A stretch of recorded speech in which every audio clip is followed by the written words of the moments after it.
الحمد للہ وکفا والصلاة والسلام علی عباده الذین اصطفى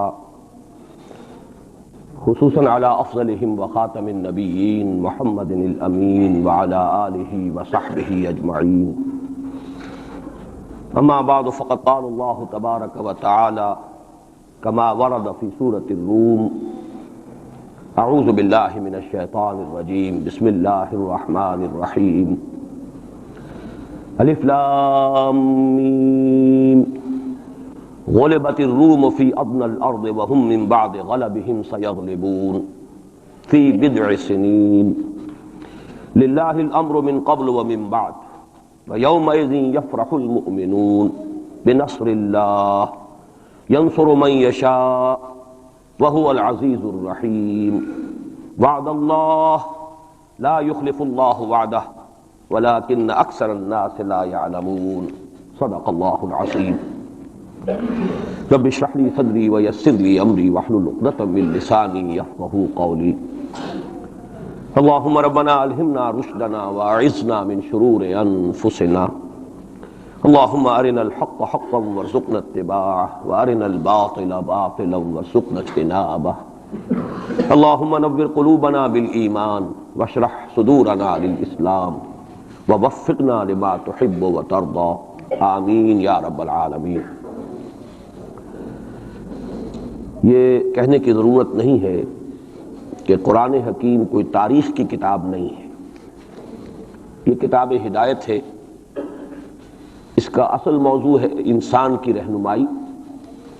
اس رہنمائی میں ذہنی اور فکری رہنمائی بھی شامل ہے، عملی رہنمائی بھی شامل ہے۔ پھر عملی رہنمائی میں انفرادی سطح پر بھی، اجتماعی سطح پر بھی، لیکن یہ مختلف گوشے ہیں ہدایت کے، رہنمائی کے۔ باقی جتنے علوم ہیں وہ چاہے وہ فزیکل سائنسز کا دائرہ ہو اور چاہے سوشل سائنسز کا دائرہ ہو، سوشل سائنسز کا ظاہر بات ہے کہ معاملہ زیر بحث آیا ہے، اس لیے کہ اس کا تعلق انسان کی عملی زندگی سے ہے، معاشیات ہیں، سیاسیات ہیں، معاشرتی مسائل ہیں، تو یہ تو ہدایت کے موضوعات ہیں اور انہی سے پھر سوشل سائنسز میں بحث ہوتی ہے۔ جہاں تک فزیکل سائنسز کا تعلق ہے وہ بنیادی طور پر قرآن کا موضوع نہیں ہے، لیکن کہیں کہیں فینومینا آف دی نیچر کا جو حوالہ آیا ہے تو ظاہر بات ہے کہ وہ حوالہ غلط تو نہیں ہو سکتا، اللہ کا کلام ہے۔ بہرحال اس وقت کہنے کی بات یہ ہے کہ قرآن مجید کتاب ہدایت ہے، یہ تاریخ کی کتاب نہیں ہے۔ یہاں تک کہ انبیاء اور رسل اور ان کی قوموں کے جو حالات قرآن میں بیان ہوئے ہیں کہا جا سکتا ہے یہ تاریخ ہے۔ حضرت نوح علیہ السلام، حضرت ہود علیہ السلام، حضرت ابراہیم علیہ السلام، ان کے حالات و واقعات یقیناً تاریخ کا جز ہے۔ لیکن یہ نوٹ کیجئے کہ قرآن حکیم میں ایک تو یہ کہ بہت سے انبیاء اور رسل کے واقعات کا تذکرہ بار بار آیا ہے، تکرار کے ساتھ، اعادے کے ساتھ، اگرچہ اس میں تکرار محض نہیں ہے، سیاق و سباق کا فرق ہوتا ہے کہ کس جگہ پر کیا مسئلہ زیر بحث ہے، تو مختلف جو انبیاء اور رسولوں کی تاریخ ہے ان کے بھی اس پہلو کو وہاں لے آیا جائے گا جو خاص اس سیاق و سباق سے متعلق ہو۔ لیکن دوسری بات یہ کہ وہ بھی تاریخی ترتیب کے ساتھ قرآن میں بیان نہیں ہوئے۔ اس کے لیے ہمیں تورات جو ہے وہ مدد دیتی ہے کہ تورات میں جو بھی تاریخ آئی ہے انبیاء کی وہ ایک ترتیب کے ساتھ آئی ہے، تاریخی اس کے اندر ترتیب موجود ہے۔ قرآن مجید میں وہ تاریخی ترتیب نہیں ہے۔ اس کے علاوہ جس وقت قرآن نازل ہوا، یہ اب آج سے 1400 برس سے زائد کا عرصہ ہو گیا ہے، اس لیے کہ اب 1400 برس تو حضور صلی اللہ علیہ وسلم کے انتقال پر بھی اس سے زیادہ عرصہ گزر چکا ہے، اور اس سے تقریباً 22-23 برس قبل قرآن نازل ہونا شروع ہوا۔ اس کی جو کنٹمپریری ہسٹری ہے اس دور کی، اس کا بھی ریفرنس قرآن میں نہیں ہے، سوائے ایک مقام کے جس کی میں نے یہ آیات ابھی تلاوت کی۔ تو یہ میں نے تمہید اصل میں اس اعتبار سے کہ سورہ روم اس کی یہ ابتدائی 6 آیات جو ہیں یہ ایک استثناء ہے کہ اس میں قرآن کا جو زمانہ نزول ہے اس کا ایک تاریخی اہم واقعہ ہے جس کی طرف ریفرنس ہے، اور یہ ریفرنس ایک پیشین گوئی کی صورت میں ہے۔ تو میں ان دونوں چیزوں کی قدر وضاحت کروں گا، اور اس لیے کہ اس وقت کے جو حالات ہمارے ہیں انڈین سب کانٹیننٹ کے، بر عظیم پاک و ہند، اس میں ایک مشابہت ہے ان حالات کے ساتھ۔ میری آج کی گفتگو کا عنوان آپ کو معلوم ہے کہ بابری مسجد کی شہادت اور اب بر صغیر پاک و ہند میں اسلام اور مسلمانوں کا مستقبل کیا ہے، اس کے حوالے سے گفتگو کرنی ہے۔ میرا اب تک کا تجربہ یہ ہے کہ جب بھی میں نے کسی بھی اپنے زمانے کے حالات کے بارے میں غور کرنا شروع کیا اور مجھے تلاش ہوتی ہے کہ کہیں کوئی حوالہ، کوئی مشابہت کسی درجے میں اس لیے کہ ایک مقام پر قرآن مجید میں آیا فیہ ذکرکم، اس میں تمہارا ذکر موجود ہے۔ اب اگرچہ اس کی تعبیرات مختلف ہیں، تمہارے حصے کا ذکر، تمہارے حصے کی نصیحت، لیکن ذکر کا ایک مفہوم وہ بھی ہے کہ تمہارا ذکر ہے۔ اور ایک حدیث نبوی میں بڑی وضاحت کے ساتھ ہے، بڑی وہ عظیم حدیث ہے، حضرت علی رضی اللہ تعالیٰ عنہ سے مروی ہے، قرآن مجید کی عظمت کے بیان میں سمجھتا ہوں کہ جامع ترین حدیث وہی ہے۔ حضرت علی فرماتے ہیں کہ حضور نے ارشاد فرمایا انہا ستکون فتنۃ، ان قریب ایک بہت بڑا فتنہ رونما ہوگا۔ تو حضرت علی فرماتے ہیں کہ اس پر میں نے سوال کیا، قلت مل مخرج منہا یا رسول اللہ، اے اللہ کے رسول یہ بتائیے کہ اس فتنے سے نکلنے کا راستہ کون سا ہوگا۔ یہ بہت اہم نقطہ ہے کہ یہاں حضرت علی نے یہ نہیں پوچھا، اگر ہم ہوتے تو ہم تو سقراط اور مقراط ہیں نا، تو ہمارا تو معاملہ ہوتا ہے معلومات اور علمیات سے متعلق، ہم پوچھتے کب ہوگا، کیوں ہوگا، کدھر سے ہوگا، کیا ہوگا۔ یہ سارے سوالات جو ہیں کہ وہ فتنہ کب ہوگا، کدھر سے آئے گا، کیوں آئے گا، کیسے آئے گا، کیا اس کے حالات ہوں گے، کیا تفاصیل ہوں گی، یہ سب در حقیقت صرف پہلے ہی انداز ٹھیک تھا۔ یہ ساری چیزیں جو ہیں ان کا تعلق ہے معلومات سے۔ عملی مسئلہ کیا ہوتا ہے، اس سے نکلنے کا راستہ کون سا ہوگا۔ لہذا حضرت علی نے یہ نہیں پوچھا فتنہ کب ہوگا، کدھر سے ہوگا، کیوں ہوگا، کیسے ہوگا، بلکہ جو عملی اعتبار سے اہم سوال تھا مل مخرج منہا یا رسول اللہ، اے اللہ کے رسول یہ بتائیے اس سے نکلنے کا راستہ کون سا ہوگا۔ مخرج آپ دیکھتے ہوں گے آج کل ہوائی جہازوں میں بھی لکھا ہوتا ہے، ایگزٹ جو ہوتا ہے، ایمرجنسی ایگزٹ، مخرج، نکلنے کا راستہ۔ تو حضور نے فرمایا کتاب اللہ، اس فتنے سے نکلنے کا راستہ اللہ کی کتاب ہے۔ فیہ نبأ ما قبلکم وخبر ما بعدکم وحکم ما بینکم، یہ طویل حدیث ہے، میں صرف 3 ٹکڑے اس کے سنا رہا ہوں کہ قرآن مجید کی تعریف بیان کرتے حضور نے فرمایا اس میں تم سے پہلے کے لوگوں کے حالات بھی ہیں، تمہارے بعد میں جو حالات آنے والے وہ بھی ہیں، اور تمہارے مابین جتنے بھی اختلافات پیدا ہوں گے ان سب کا فیصلہ بھی ہے۔ فیہ نبأ ما قبلکم وخبر ما بعدکم وحکم ما بینکم، یہ کیا ہو کر دیتے ہو، ٹھیک ٹھاک تھا معاملہ۔ تو یہ نوٹ کر لیجئے کہ اس حوالے سے میرا تجربہ یہ رہا ہے کہ جب بھی کبھی میں کسی وقتی موضوع پر غور کرتا ہوں تو مجھے کہیں نہ کہیں، آج تک ایسا نہیں ہوا ہے کہ مجھے قرآن مجید کے کسی مقام سے اس میں کوئی رہنمائی نہ ملی ہو، چاہے وہ ایک یوں کہیے کہ ضمنی انداز میں بات ہوتی ہے، جزوی ہوتی ہے، ایگزیکٹلی تو وہ حالات آج نہیں ہے، 1400 برس کا فصل ہے، لیکن یہ مقام اصل میں مجھے محسوس ہوا کہ اس کی ہماری اس وقت کی جو صورتحال ہے بر عظیم پاک و ہند کی، اس کے حوالے سے اس میں بڑی مشابہت موجود ہے۔ تو سب سے پہلے میں چاہتا ہوں کہ ان آیات کا ترجمہ اور یہ کہ اس وقت جو حالات تھے کہ جن میں یہ آیات نازل ہوئیں ان کا ایک آپ کے سامنے تصور آ جائے۔ الف لام میم، یہ تو حروف مقطعات ہیں، 4 مکی صورتوں کے شروع میں آئے ہیں، 2 مدنی صورتوں کی۔ سورہ بقرہ الف لام میم سے شروع ہوتی ہے، سورہ آل عمران یہ مدنیات ہیں۔ مکیات سورہ عنکبوت، سورۃ الروم جس کی ابتدائی آیات ہیں، پھر سورہ لقمان، پھر سورہ سجدہ۔ تو یہ 6 آیتیں جو ہے سورہ روم کی، الف لام میم غلبت الروم فی ادنی الارض، مغلوب ہو گئے رومی قریب کی سرزمین میں، ادنا قریب کا، دنا کہتے ہیں قریب کھونے کو، رومی مغلوب ہو گئے قریب کی سرزمین میں۔ اب اس کی تھوڑی سی وضاحت ضروری ہے، اور یہ تھوڑا سا جغرافیہ کا نقشہ ذہن میں لے آئیے۔ جزیرہ نما عرب جو ہے وہ آپ کو معلوم ہے، اس کے جنوب میں اور دونوں طرف سمندر ہے، ادھر بحر احمر ہے مغرب میں، مشرق میں خلیج فارس یا خلیج عربی جو بھی اس کو کہیں، جنوب میں بحر ہند ہے، بحر عرب ہے۔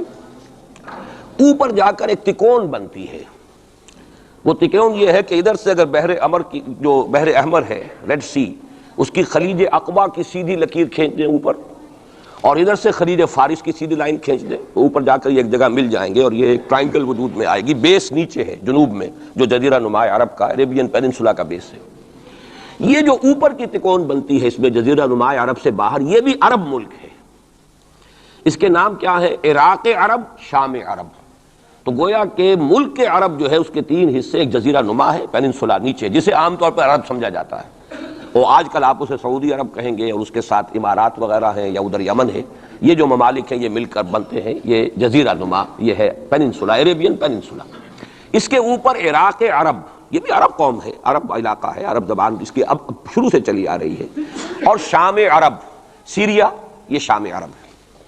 اب اس سے داہنی طرف یا مشرق کی طرف ایران، اور شام کے مغرب کی طرف تو خیر میڈیٹرینین آ جاتا ہے، لیکن ذرا سا اوپر جائیں تو وہ ترکی ہے، روم، پرانا روم، اور آپ کو معلوم ہے کہ جب حضور کی بعثت ہوئی ہے تو اس سے پہلے کم و بیش 700-800 برس سے یہ دو عظیم مملکتیں چلی آ رہی تھیں، سلطنت روما اور سلطنت ایران. ان دونوں کا مقابلہ رہتا تھا. یوں سمجھیے کہ تاریخ جھولا جھولتی تھی. کبھی ایرانی آگے بڑھتے تھے یہ مکے شہر میں، اور شمال میں یہ جو کشمکش تھی تاریخ جھولا جھول رہی تھی. اس میں ایسا ہوا ہے کہ سن 614 میں ایک بڑی ہی زبردست شکست دی ہے رومیوں نے ایرانیوں کو. یہ تاریخ کی بدترین شکستوں میں سے ہے جو رومیوں کی ہوئی ہے ایرانیوں کے ہاتھوں. اب ایرانی چونکہ تھے آتش پرست مشرک تھے، اور یہ تھے حضرت عیسیٰ کے نام لیوا. ان کی کچھ نہ کچھ مناسبت مسلمانوں سے جڑتی تھی، اس لیے کہ حضور صلی اللہ علیہ وسلم حضرت عیسیٰ علیہ السلام کے ماننے والے، انہیں اللہ کا پیغمبر ماننے والے. تو یہ جو ایک ایسوسیشن تھی اس کی وجہ سے بغلیں بجائیں مشرکین مکہ نے کہ دیکھو ہمارے جو ساتھی ہیں ایرانی آتش پرست وہ جیت گئے، اور تمہارے جو کیمپ ایک ہی کیمپ سمجھ لیجئے تمہارا بہرحال ان سے کچھ نہ کچھ تعلق ہے، تو حضرت مسیح کے ماننے والے اور تورات کے ماننے والے وہ شکست کھا گئے. اور شکست بھی ایسی تھی کہ یروشلم سے یہ نکلے ہیں، بھاگے ہیں رومی. ہرقل اس وقت وہ ایمپرر تھا، ہیرکلیس، اور ایلیا جو ان کا کہلاتا ہے یروشلم میں وہ ہیکل، اس سے جو ان کی بڑی صلیب تھی وہ بھی وہاں سے لے گئے وہ. اور گویا کہ ان کے لیے تو سمجھیے کہ یہ مذہبی اعتبار سے ایک موت تھی کہ ان کی مذہبی علامت، ان کے لیے شاعر جو ہے ان کے مذہبی، ان میں سب سے مقدس شے جو تھی وہ بھی ایرانی وہاں سے لے گئے. اور بہت ہی زبردست شکست ہوئی ہے اس وقت رومیوں کو، ہیرکلیس کو.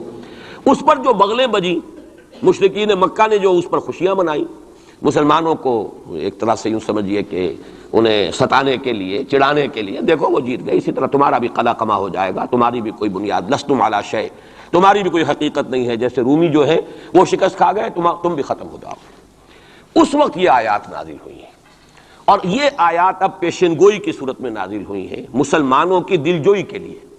ان کا جو مورال اس وقت گر رہا تھا مکے کے مسلمانوں کا، ابھی ہجرت نہیں ہوئی ہے، ابھی تو یہ مکے ہی میں معاملہ چل رہا ہے. 610 میں حضور پر وحی کا آغاز ہوا ہے. گویا کہ یہ 5واں برس ہے نبوت کا، ابھی ہجرت سے 7 سال پہلے کی بات ہو رہی ہے، یہ جو مکے کے اندر جو صورتحال ہے.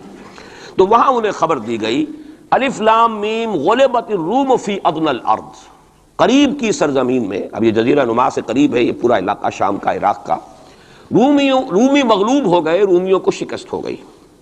وَهُمْ مِنْ بَعْدِ غَلَبِهِمْ سَيَغْلِبُونَ، اور وہ اپنی اس مغلوبیت کے بعد پھر غالب آ جائیں گے.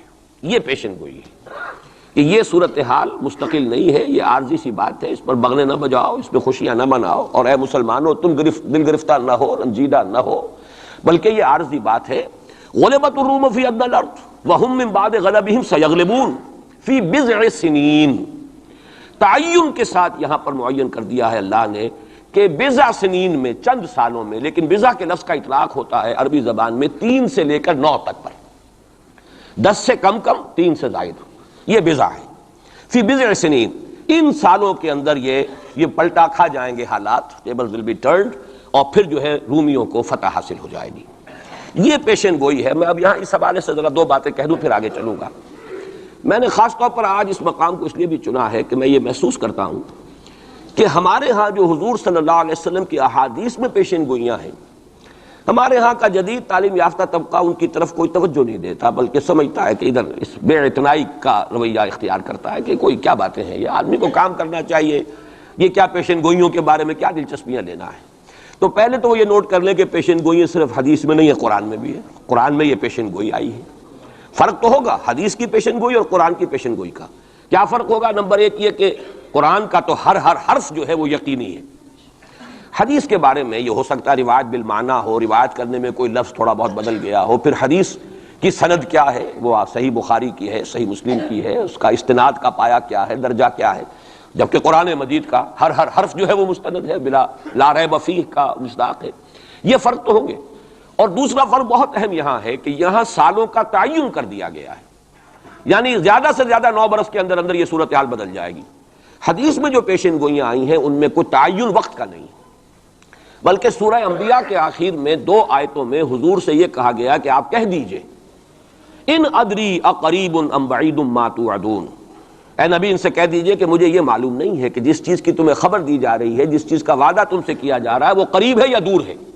ٹائم ٹیبل میں نہیں جانتا، لیکن جو میں کہہ رہا ہوں وہ ہو کر رہے گا. وَإِنْ أَدْرِي لَعَلَّهُ فِتْنَةٌ لَكُمْ وَمَتَاعٌ إِلَىٰ حِينٍ، اور اسی صورت میں پھر آگے چل کر ایک آیت کے بعد یہ ہے، اور یہ بھی کہہ دیجئے ہو سکتا ہے لعلہ شاید کہ یہ ابھی تمہارے لیے کچھ اور موقع تمہیں مل جائے، آزمائش تمہیں کا موقع مل جائے، اللہ تعالیٰ تمہیں کچھ بریدنگ سپیس دے دے تاکہ تم اس میں اپنی اصلاح کر سکو، تو گویا کہ آزمائش کی ایک مہلت اور مل جائے تمہیں، یہ ہو سکتا ہے۔ لعلہ فتنۃ لکم ومتاع الی حین، ایک وقت معین تک کے لیے اللہ تعالیٰ تمہیں اور رہنے بسنے کا موقع دے دے، لیکن یہ کہ اس میں کوئی شک نہیں ہے کہ جس عذاب الہی کی میں تمہیں خبر دے رہا ہوں وہ آ کر رہے گا، اس میں کوئی شک نہیں۔ کب آئے گا یہ مجھے معلوم ہے۔ اسی کی ایک مثال اور بھی ہے، نوٹ کر لیجئے، جب حضور نے خواب دیکھا، اور نبی کا خواب بھی وہی ہوتا ہے کہ ہم عمرہ کر رہے ہیں، حضور نے صحابہ کو حکم دے دیا۔ سن 6 ہجری کا یہ واقعہ مشہور ہے کہ اب تقریباً 1400 یا بعض روایات میں آتا ہے 1800 صحابہ کے ساتھ آپ احرام باندھ کر عمرے کے لیے اور مکے کا سفر کر رہے ہیں، حدیبیہ تک پہنچ گئے۔ اب وہاں جو صورتحال پیش آئی، مکے والے اڑ گئے، کسی قیمت پر ہم نہیں کرنے دیں گے، گویا کہ خون کی ندیاں بہہ جائیں گی۔ تو وہاں کی صورتحال کو دیکھ کر مصالحت کی حضور نے، صلح کی، صلح حدیبیہ مشہور صلح حدیبیہ بہت ہی اہم ہے، تاریخ کا، سیرت النبی کا بہت اہم واقعہ ہے۔ اس پر بعض لوگوں کے ذہنوں میں یہ اشکال پیدا ہوا کہ حضور نے تو کہا تھا کہ میں نے خواب دیکھا ہے، اور نبی کا خواب تو وہی ہوتا ہے، اور ہم اس وقت جا رہے ہیں بغیر عمرہ کیے، تو گویا کہ ایک وسوسہ تو آ سکتا ہے، بڑے سے بڑے آدمی کے ذہن میں آ سکتا ہے۔ اور صحابہ کرام تو آ کر حضور سے کہتے بھی تھے کہ حضور بذا اوقات ہمیں اپنے دل میں ایسی باتیں بھی محسوس ہوتی ہیں کہ زبان پر لانے سے ہم زیادہ بہتر سمجھتے ہیں کہ ہمیں زندہ آگ میں جلا دیا جائے، یعنی ایسے وسوسے بھی ہمارے دل میں آ جاتے ہیں، دماغ میں آ جاتے ہیں۔ تو حضور نے فرمایا کیا واقعی تم ایسا محسوس کرتے ہو کہ اس بات کو زبان پر لانے سے بہتر ہے کہ ہمیں زندہ جلا دیا جائے؟ عرض کیا جی ہاں یہ تو ہمارا، فرمایا ذاک ایمان، یہی تو ایمان ہے۔ شیطان وسوسہ اندازی کرے گا، لیکن جب تمہارا یہ احساس ہے کہ یہ بات اتنی بری ہے کہ مجھے زندہ جلا دیا جائے، یہ میرے لیے اہون ہے، ہلکا ہے بنسبت اس کے کہ میں اس بات کو زبان پر لاؤں، تو ثبوت ہے کہ ایمان موجود ہے۔ ریئیکٹ کون سی شے کر رہی ہے اس کے خلاف جو رد عمل پیدا ہوا وہ ایمان سے ہے نا، تو یہ تو پھر ایمان کا ثبوت ہے، یہ آپ نے اطمینان دلایا۔ تو وسوسے بعض صحابہ کے ذہنوں میں یہ بھی پیدا ہوئے، تو حضور نے فرمایا تھا کہ میں نے کہا تھا کہ ہم کریں گے عمرہ، لیکن میں نے یہ کب کہا تھا کہ اسی سال ضرور کریں گے۔ گویا کہ ٹائم ٹیبل میں فرق ہو سکتا ہے، یعنی جہاں تک اللہ کا فرمان ہے اس میں ٹائم ٹیبل کا بھی فرق نہیں ہوگا، ناممکن ہے، لیکن نبی کی پیشن گوئیوں میں یا خبروں میں ٹائم ٹیبل کے اندر فرق واقع ہو سکتا ہے کہ اس سال نہیں ہوا، اگلے سال پھر اس کو عمرہ قضا کہتے ہیں۔ قریش نے یہ مان لیا تھا کہ اس سال تو آپ جائیے، ہماری پریسٹیج جو ہے وہ اسی طرح قائم رہتی ہے، ورنہ تو گویا کہ ہم بالکل ہی آپ کے سامنے بچ گئے اور ہم نے گویا کہ بالکل ہی شکست مان لی۔ اس سال تو آپ جائیں، اگلے سال آئیے، 3 دن کے لیے ہم مکہ خالی کر دیں گے، بالکل ہم چلے جائیں گے پہاڑوں میں، آپ مکے میں رہیں 3 دن اور جس طرح چاہیں طواف کریں اور عمرہ کریں۔ بہرحال اگلے سال پھر وہ عمرہ ہوا، اسے عمرہ قضا کہتے ہیں۔ یہ بھی میں نے مثال دی ہے کہ ٹائم ٹیبل کا جہاں تک تعلق ہے، حضور کی دی ہوئی پیشین گوئیاں جو ہیں اس کے بارے میں ہم تعین نہیں کر سکتے کہ یہ کب ہوگا، گمان کر سکتے ہیں، اندازہ ہو سکتا ہے، لیکن تعین نہیں۔ جبکہ یہاں یہ ہوا فی بضع سنین، الف لام میم غلبت الروم فی ادنی الارض وهم من بعد غلبهم سیغلبون فی بضع سنین، چند سالوں کے اندر اندر۔ اب اس پر یہ واقعہ بھی آپ نوٹ کر لیجئے کہ حضرت ابو بکر رضی اللہ تعالی عنہ نے انہی آیات کی بنا پر ایک شرط کر لی ایک کافر سے، مشرکین مکہ کے سرداروں میں سے ایک سے، کہ 3 سال کی شرط انہوں نے لگا دی، کم سے کم مدت جو ہوتی بضع کی 3 سال، کہ 3 سال کے اندر اندر اگر یہ صورتحال تبدیل نہ ہوئی تو میں 100 اونٹ تمہیں دوں گا، اور اگر قرآن کی پیشن گوئی درست ہو گئی تو تم 100 اونٹ مجھے دو گے۔ اور اس وقت تک اس طرح کی شرط لگانا ابھی حرام نہیں ہوا تھا، چونکہ شریعت کے احکام تفصیلی تو آئے نہیں تھے، ابھی تو نہ شراب حرام تھی نہ جوا حرام تھا، تو اس طرح کی شرط لگانا کس طرح کوئی حرام والی بات تو تھی نہیں۔ لیکن حضور نے فرمایا کہ نہیں ابو بکر یہ تم نے غلطی کی ہے، جب بضع کا اطلاق 3 سے 9 تک پر ہوتا ہے تو تم 9 سال کی کرو، تم اونٹوں کی مقدار بڑھا دو، لیکن کہو کہ یہ 9 سال کی مدت جو ہے اس کے اندر اندر یہ معاملہ ہوگا، اس لیے کہ بضع قرآن مجید کا لفظ جو ہے وہ عربی زبان میں کم سے کم اقل مدت 3 برس ہے، لیکن یہ کہ اس کی اکثر مدت 9 برس ہے۔ تو حضرت ابو بکر نے وہ بدلا، اور ٹھیک 9 سال بعد وہ صورتحال پیش آ گئی۔ اور یہ عجیب ہے تاریخ کا واقعہ، ہرقلیس کی یہ جو فتح ہے یہ بھی بڑی ہی معجزانہ تھی۔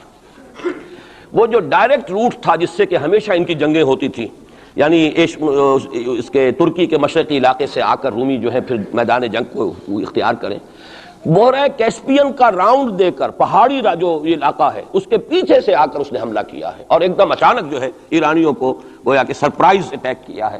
لیکن پھر یہ کہ شکست فاش ہوئی ایرانیوں کو، دوبارہ پھر جو ہے وہ یروشلم پر اس کا قبضہ ہو گیا۔ اس نے منت مانی تھی کہ اگر یروشلم دوبارہ فتح ہو جائے ہمارے ہاتھوں تو میں حمص سے لے کر اور یروشلم تک پیدل جاؤں گا، اور وہاں جا کر جو ہے شکرانے کی نماز ادا کروں گا، کیونکہ وہ پھر صلیب انہیں دوبارہ واپس مل گئی، صلیب کو دوبارہ ریسٹور کرنا تھا اسی جگہ پر جا کر، تو پیدل چل کر یہ آیا ہے۔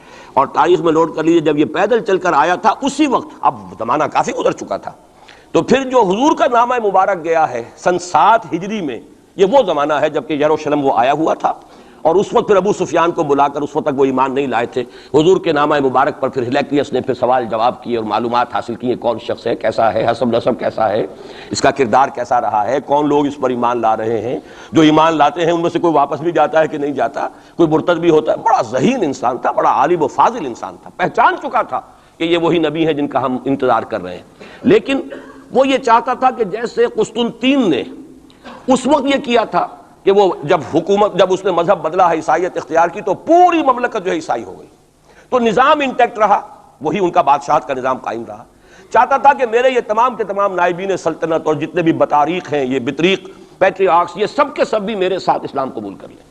اور سارا یہ اس نے جو سوال جواب کیا تھا ابو سفیان سے، اسی لیے کیا تھا کہ سارے درباری قائل ہوتے چلے جائیں کہ واقعی یہ نبی سچا ہے، لیکن اس کی امید کے برعکس ہوا، ری ایکشن بڑا شدید ہوا ان کے وہ پادریوں میں اور ان کے جو پیٹریارکس تھے ان میں، تو پھر وہ بھی محروم رہ گیا، سلطنت کی بیڑی اس کے پاؤں میں پڑی رہ گئی، زنجیر پڑی رہ گئی، وہ اسلام سے محروم رہ گئی۔ بہرحال اب یہاں نوٹ کیجئے کہ 9 برس بعد 623 عیسوی میں اس کو فتح حاصل ہو گئی۔ حضرت عمر نے وہ 100 اونٹ حاصل کیے، اگرچہ حضور نے پھر اس کے بارے میں حکم دیا کہ اسے صدقہ کر دو، اس کو اب تم اپنے ذاتی استعمال میں نہ لاؤ، صدقہ کر دو۔ اچھا، اس کے ساتھ اس پیشن گوئی میں دوسرا حصہ بھی ہے، الف لام میم غلبت الروم فی ادنى الارض وهم من بعد غلبهم سيغلبون في بضع سنين لله الامر من قبل ومن بعد۔ اللہ ہی کے ہاتھ میں ہے تمام معاملات کا اختیار، پہلے بھی اور بعد میں بھی، یہ تو ایمان کی بنیادی حقیقت ہے۔ وَيَوْمَئِذٍ يَفْرَحُ الْمُؤْمِنُونَ، اور اس روز اہل ایمان بھی بہت خوشیاں منا رہے ہوں گے۔ یہ اس پیشن گوئی کا دوسرا حصہ ہے۔ عین بدر کے دن یہ خبر آئی ہے کہ یہ پیشن گوئی صحیح ہو گئی۔ 9 برس ہو گئے، سن 5 جو نبوی سے اور غزوہ بدر 623 عیسوی میں غزوہ بدر ہو رہا ہے، 622 میں ہجرت ہے اور 623 میں غزوہ بدر ہو گیا، اور جس روز فتح مسلمانوں کو حاصل ہوئی ہے بدر میں، اور سرداران قریش جو ہے وہ کھجور کے کٹے ہوئے تنوں کے مانند جو ہے پڑے ہوئے نظر آئے ہیں میدان بدر میں، عین اسی وقت فتح کی خبر آئی ہے کہ رومیوں کو دوبارہ فتح حاصل ہو گئی ایرانیوں پر۔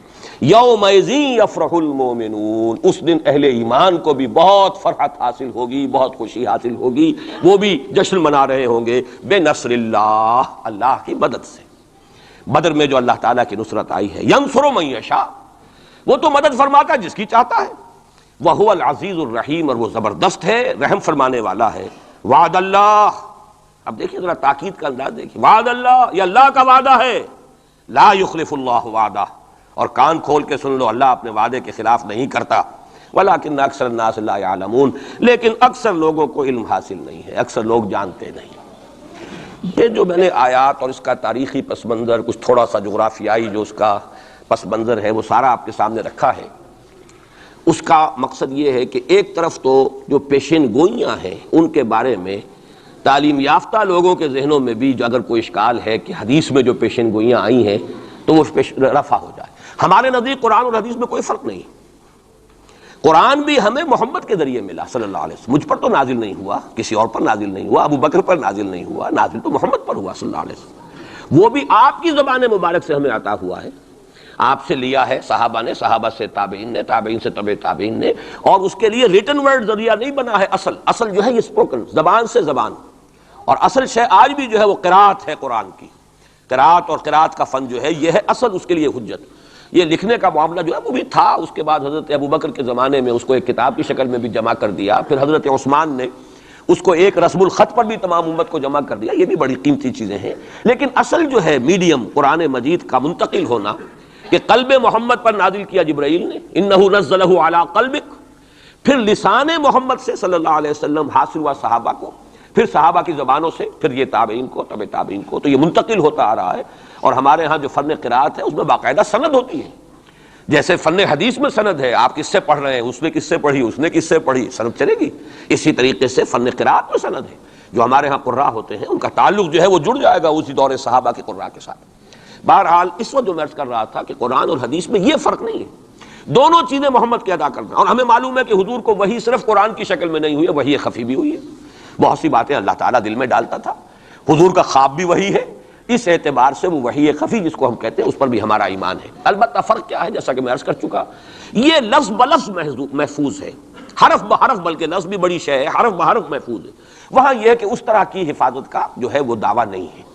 نمبر دو یہ کہ یہاں جو شے ہے وہ اپنے ٹائم ٹیبل کے حوالے سے بھی قطعی ہوگی. وہاں یہ ہے کہ ٹائم ٹیبل کا ہم تعین نہیں کر سکتے، جبکہ قرآن مجید ہی کی 2 آیات آپ کو محکم سنا چکا ہوں.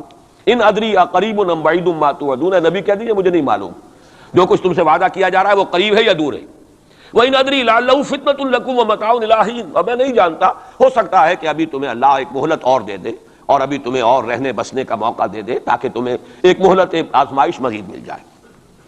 اب جو میں ذرا صرف حوالہ دوں گا، اس وقت تفصیل میں جانے کا موقع نہیں ہے، اس لیے کہ گزشتہ سال اس پہ تفصیل سے کئی جمعوں میں یہاں گفتگو کر چکا ہوں. قرب قیامت کی جو پیشین گوئیاں محمد الرسول اللہ صلی اللہ علیہ وسلم نے ہمیں دی ہیں، ان کو نوٹ کر لیجئے کہ وہ 2 قسم کی ہیں. ایک تو خاص خرق عادت واقعات جو قرب قیامت سے زمانے میں ہوں گے، سورج کا مغرب سے نکلنا اور اسی طرح کی دوسری اور علامات ہیں. ایک تو وہ علامات ہیں جن کو ہم کہتے ہیں علامات قیامت، اس میں پوری کتابیں لکھی گئی، غالباً شاہ رفیع الدین رحمۃ اللہ علیہ دہلوی جو ہے ان کی پوری کتاب اس کے اوپر موجود ہے، اس لیے کہ احادیث میں اس کی بڑی جو واضح نشانیاں ہیں وہ دی گئی ہیں. ایک یہ ہے کہ قیامت سے متصلاً قریب کے زمانے کے کچھ تاریخی واقعات کا تذکرہ ہے. یہ ہیں 2 چیزیں کہ جن کو میں نے کافی پچھلے دنوں یہاں بیان کیا ہے. اس وقت میں صرف اس کا حوالہ دینا چاہتا ہوں، اور وہ حوالہ کیا ہے؟ پہلی بات یہ ہے کہ احادیث نبویہ سے صراحت کے ساتھ ثابت ہے کہ قیامت سے قبل پورے کرۂ ارضی پر اللہ کا دین اسی طرح غالب ہوگا جیسے کہ حضور کے دست مبارک سے آپ کی اپنی حیات طیبہ کے دوران جزیرہ نما عرب میں غالب ہو گیا. یہ قطعی بات ہے. حضور نے 5 ادوار گنائے، یہ حدیثیں ہم نے اس کے ٹیکسٹ بھی عام کیے ہیں، ندائے خلافت میں ان کے ٹائٹلز پر شائع کیا ہے تاکہ یاد کریں آپ حضرات ان حدیثوں کو. اس لیے کہ جو حالات اس وقت ہیں اور جو سامنے آنے والے ہیں بہت مایوس کن حالات ہیں، اور مایوس کن حالات میں پھر اگر امید کی کوئی ڈور جو ہے وہ ہاتھ میں رہے تو آدمی کو سنبھالا ملتا رہتا ہے. کہیں نہ کہیں کچھ امید بھی جو ہے کہ دامان خیال یار چھوٹا جائے ہے مجھ سے، وہ امید کا دامن جو ہے ہاتھ سے بالکل ہی نہ چھوٹ جائے تو کوئی نہ کوئی نا امیدی سمجھنے دے مجھے ہے نا امیدی کیا قیامت ہے. بڑا پیارا مصرع ہے، سمجھنے دے مجھے ہے نا امیدی کیا قیامت ہے کہ دامان خیال یار چھوٹا جائے ہے مجھ سے. تو نا امیدی بہت بری شے ہے، لا تقنطوا من رحمۃ اللہ. اس اعتبار سے جو حالات امیڈیٹلی اس وقت سامنے ہیں اور جو آ رہے ہیں وہ نہایت مایوس کن، نہایت تکلیف دہ، ان میں ضرورت ہے کہ یہ جو ہمارے لیے کچھ امید افزا خبریں اور پیشن گوئیاں ہیں ان کو بڑے پیمانے پر عام کیا جائے تاکہ لوگ جو ہے اس کے حوالے سے اپنے حوصلوں کو، اپنے امنگوں کو، ولولوں کو کچھ برقرار رکھ سکیں اور ان میں کچھ کام کرنے کا جذبہ. اس لیے کہ ایسے لوگ کم ہوتے ہیں اور اللہ تعالیٰ سے دعا کرتا ہوں کہ اللہ تعالیٰ مجھے ان میں شامل کر دے، آپ کو بھی شامل کرے. ایک ایسے لوگ ہوتے ہیں کم کہ جو بالکل حالات سے اپنا تعلق منقطع کر کے، مائنس ہے یا پلس ہے اور پازیٹیو ہے یا نیگیٹو ہے، اس سے بالکل منقطع کر کے اپنے احساس فرض کے تحت کام کرے. میرا تو فرض ہے، مجھے کرنا ہے، بات ختم ہو گئی. کیا حالات ہیں، کیا امیدیں ہیں، کیا کیلکولیشنز ہیں، کیلکولیٹنگ مائنڈ سے انہیں کوئی سروکار نہیں ہوتا. ہمیں اس سے بحث نہیں، کوئی نتیجہ نکل رہا ہے یا نہیں نکل رہا ہے، یا نکل سکتا ہے یا نہیں نکل سکتا، کوئی امید ہے یا نہیں ہے. حضرت نوح علیہ السلام 950 برس تک دعوت دیے چلے جا رہے ہیں. کون سی امید تھی؟ آخری وقت تک کوئی امید بن نہیں آئی، کوئی امید تھی نہیں. 950 برس کوئی تصور ہم نہیں کر سکتے دعوت دے رہے. اس لیے کہ فرض ہے، آپ کے ذمہ ہے، آپ کو تو پہنچانا ہے.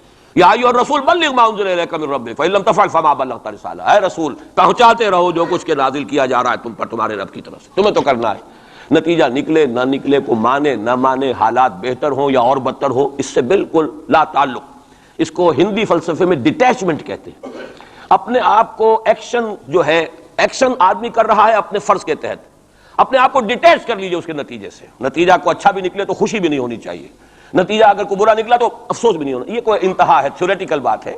انسانی سطح پر تو یہی ہوگا کہ اچھا نتیجہ نکل رہا ہے تو کچھ نہ کچھ خوشی ہوتی ہے، فرحت ہوتی ہے، اطمینان ہوتا ہے. اور اگر کچھ دوسری صورت ہے تو پھر کچھ نہ کچھ رنج ہوتا ہے، افسوس ہوتا ہے. قرآن خود کہتا ہے فَلَعَلَّكَ بَاخِعٌ نَفْسَكَ أَلَّا يَكُونُوا مُؤْمِنِينَ. اے نبی کیا آپ اپنے آپ کو صدمے سے ہلاک کر لیں گے کہ یہ ایمان نہیں لا رہے؟ تو یہ صدمہ ہونا، رنج ہونا، دکھ ہونا، افسوس ہونا، یہ اپنی جگہ پر ہے. یا اگر کہیں کوئی کامیابی ہو جائے، حضرت عمر کے ایمان لانے کی خبر آئی تو حضور نے بھی نعرہ تکبیر بلند کیا. اب یہ ایک فوری تاثر ہے، ہونا چاہیے. آپ کو کسی چونٹی نے کاٹا ہے کہیں سے تو فوراً ہاتھ آپ کا جو ہے وہ جنبش کھائے گا، یہ ریفلیکس ایکشن ہے، یہ ہوگا.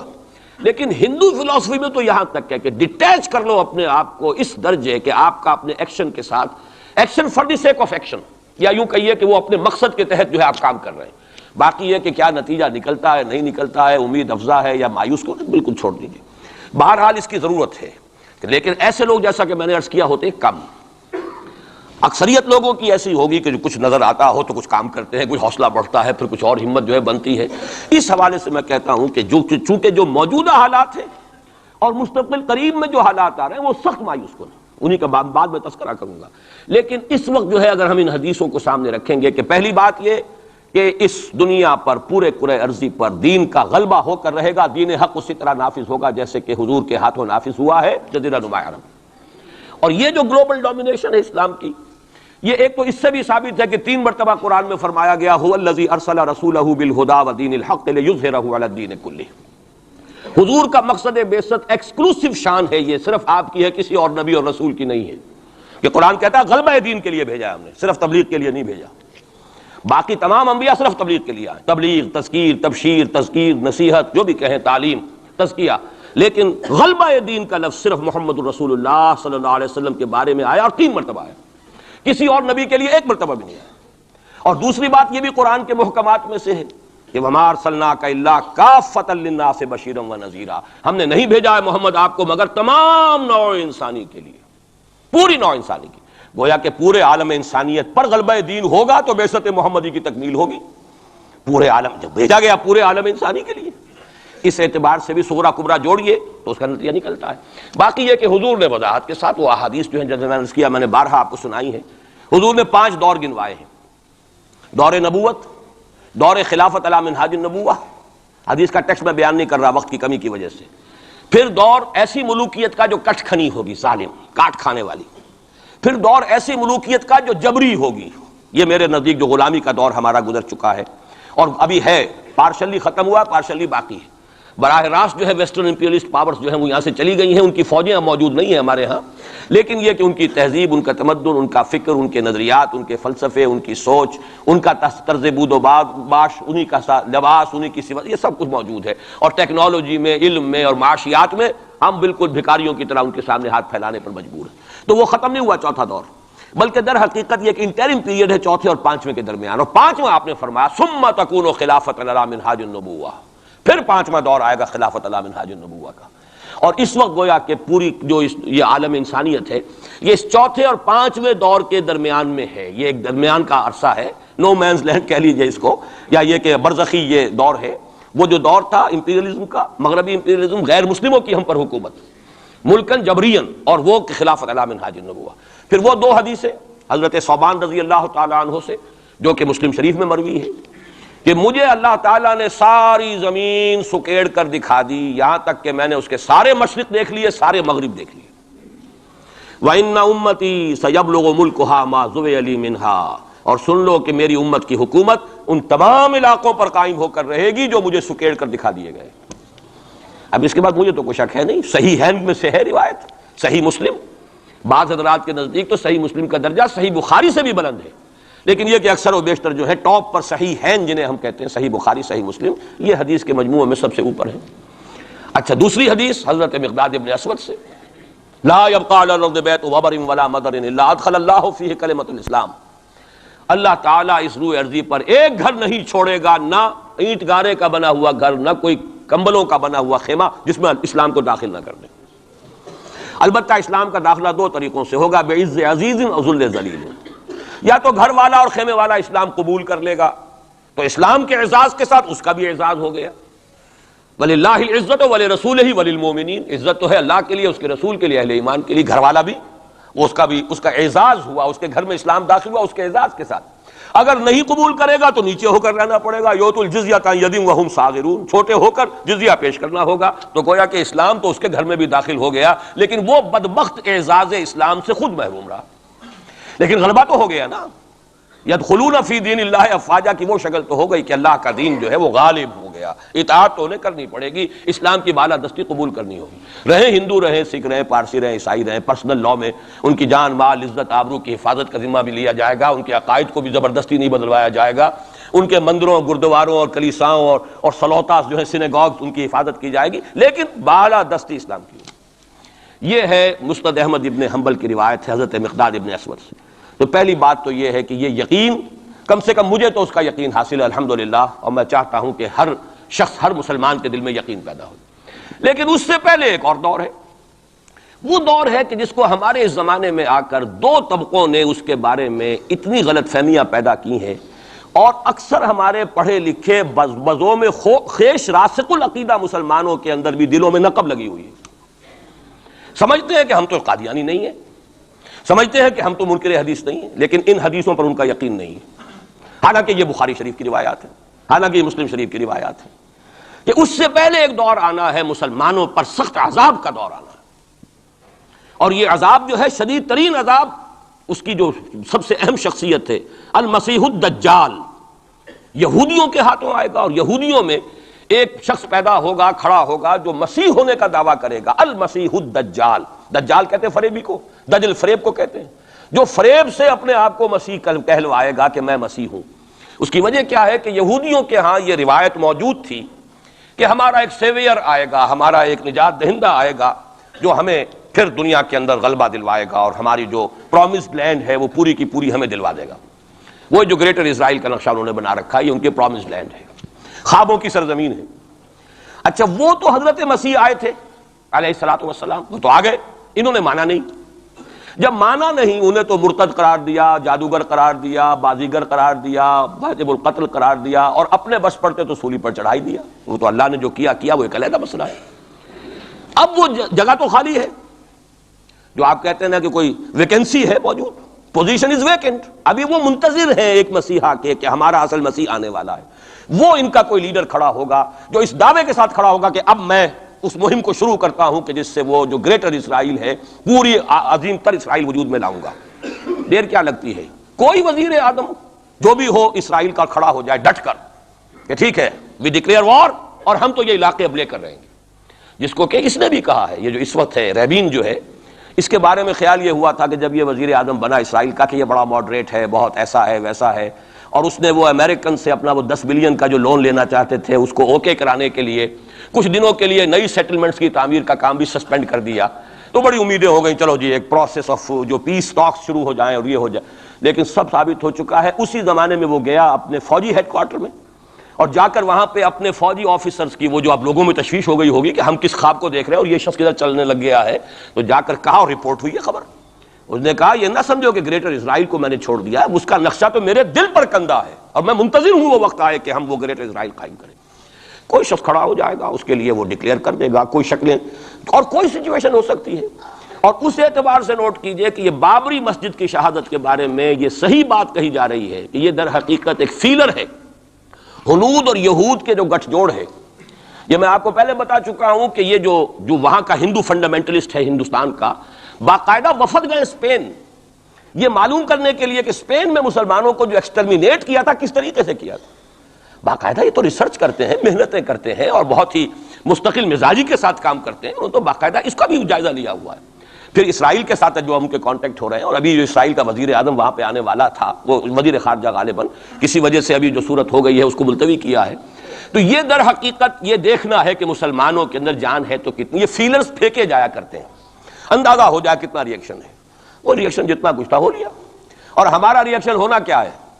اس سے پہلے جب مسجد اقصیٰ کے ساتھ جو بھی بے حرمتی ہوئی اور جب یروشلم گیا ہے، کتنا کوئی رونا پیٹنا ایک دفعہ تو پورے عالم اسلام میں ہو گیا تھا، اب کہاں ہے وہ رونا پیٹنا؟ اب تو ریکنسائل کیے بیٹھے، اب تو وہی عرب ممالک ایک ٹیبل پر جا کر میڈرڈ میں تو بیٹھ آئے نا آخر اسرائیل کے ساتھ، اور اب مسلسل گفتگو ہے واشنگٹن میں جو ہے، پہلا round, second round, third round, کبھی تو اس کے ساتھ ایک میز پر بیٹھنا گوارا نہیں تھا، اس کو ریکگنائز کرنے کا کوئی سوال نہیں تھا، اب اس کی باتیں بھی ہو رہی ہیں۔ تو معلوم ہوتا ہے کہ یہ سارے جو ہیں حالات، یہ کوئی ایسی باتیں نہیں ہیں، کوئی فیری ٹیلز ہوں، یہ کوئی پریوں کی کہانیاں ہوں جو آنے والی ہیں کیسے ہم مان لیں۔ یہ صحیح عقیدہ اسلامی ہے، ازروع احادیث، حضرت مسیح علیہ السلام زندہ آسمان پر اٹھائے گئے، اور وہی حضرت مسیح علیہ السلام دوبارہ آئیں گے، اور یہودیوں کا آخری قلع قمع انہی کے ہاتھوں ہوگا۔ اور یہ در حقیقت قرآن مجید کا جو فلسفہ ہے انبیاء اور رسول کے بارے میں، اس کے عین مطابق ہے۔ جس قوم کی طرف کوئی رسول بھیج دیا جاتا تھا، وہ قوم جب رد کر دیتی تھی رسول کی دعوت کو، اتمام حجت کر دیا رسول نے، 950 برس تک دعوت دی ہے، قوم نے رد کر دیا. یا حضرت ہود نے کتنے عرصے دعوت دی اس کی وضاحت نہیں ہے، طویل عرصے تک دی، قوم نے رد کر دیا. حضرت صالح نے کتنے عرصے دعوت دی، قوم نے رد کر دیا. پھر کیا ہوتا تھا؟ اس قوم کو ہلاک کر دیا جاتا تھا، ختم کر دیا جاتا تھا، پھر اس کا نام و نشان نہیں چھوڑا جاتا تھا. فقطع دابر القوم الذین ظلموا، جڑ کاٹ دی جاتی تھی اس ظالم قوم کی. لا یرا الا مساکنہم، اب ان کے صرف مسکن نظر آتے تھے، وہ رہنے والے نظر نہیں آتے تھے. چلے جائیے قرطبہ میں دیکھ لیجئے اور غرناطہ میں جا کر محل دیکھ لیجئے الحمرا، لیکن جو لوگ یہاں کبھی آباد تھے ان کا نام و نشان بھی نہیں ہے. یہ تو اب جو آثار قدیمہ ہے، سیریں کر لیجئے جا کر. مسجد قرطبہ بھی ہے، سیر کر لیجئے. وہ تو اقبال کو تو خیر کوئی اجازت بھی مل گئی تھی نماز پڑھنے کی خاص کوئی، ورنہ وہاں پر تو اس کا بھی امکان نہیں ہے. اس کے ہارٹ میں جو ہے وہ چیپل موجود ہے، چرچ موجود ہے. بہرحال یہ سارے جو معاملات ہیں جان لیجئے اچھی طریقے سے کہ یہ واقعات جن کی خبریں دی گئی ہیں یہ بالکل اس کے مطابق حالات کا جو ہے نقشہ بیٹھتا چلا جا رہا ہے.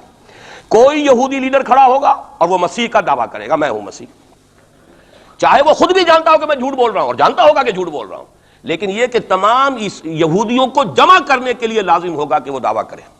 اس لیے کہ اب بھی موجود ہے جو لوگ جانتے ہیں یہودیوں کو، یہودی اب بھی سپلٹ ہیں.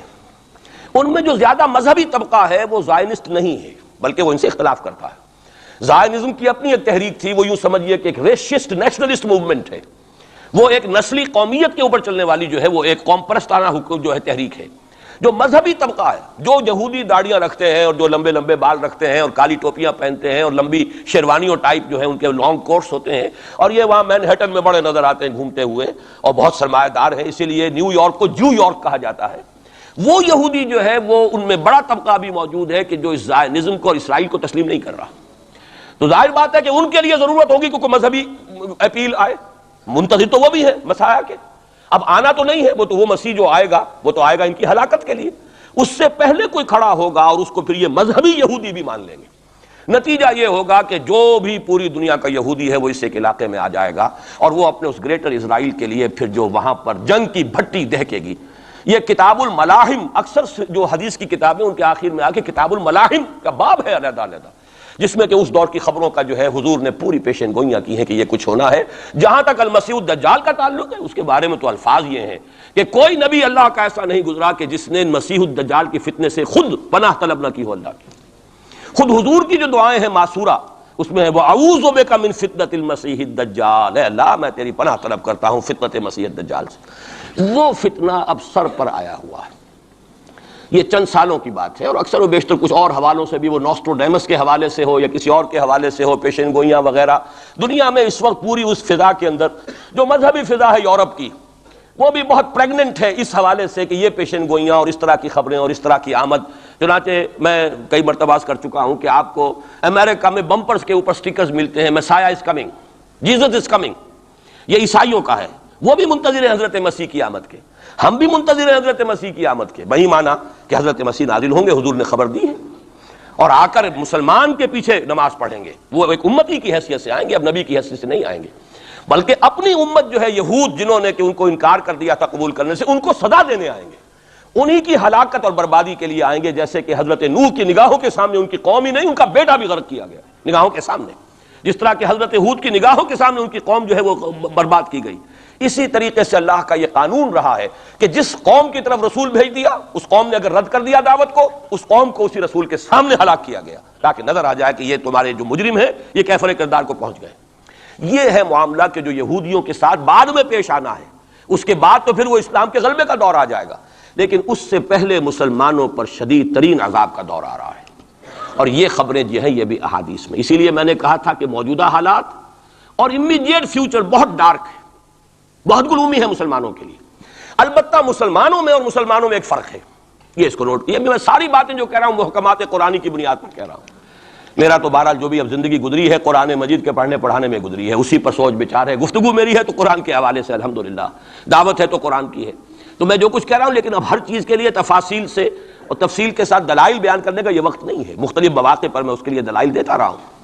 لیکن نوٹ کر لیجئے، میں نے اسی مسجد میں ایک دفعہ ہیومن جیوگرافی کا لفظ استعمال کیا تھا کہ یہ جو تاریخ انسانی ایک جغرافیہ بھی ہے. تقریباً 600 کروڑ دنیا میں اس وقت حضرت آدم کی نسل آباد ہے. ان میں سے 1/5 1 ارب سے زائد ہے، 120 کروڑ کے لگ بھگ ہیں مسلمان. ان سے دگنے ہیں عیسائی حضرت مسیح علیہ السلام کے نام لیوا. باقی جو ہے وہ پھر بقیہ ہیں، ہندو ہیں، بدھ ہیں، یہ ہیں وہ ہیں، لیکن یہ سمجھ لیجئے کہ یہ ہے ہمارا اس وقت ہیومن جیوگرافی کا ایک معاملہ۔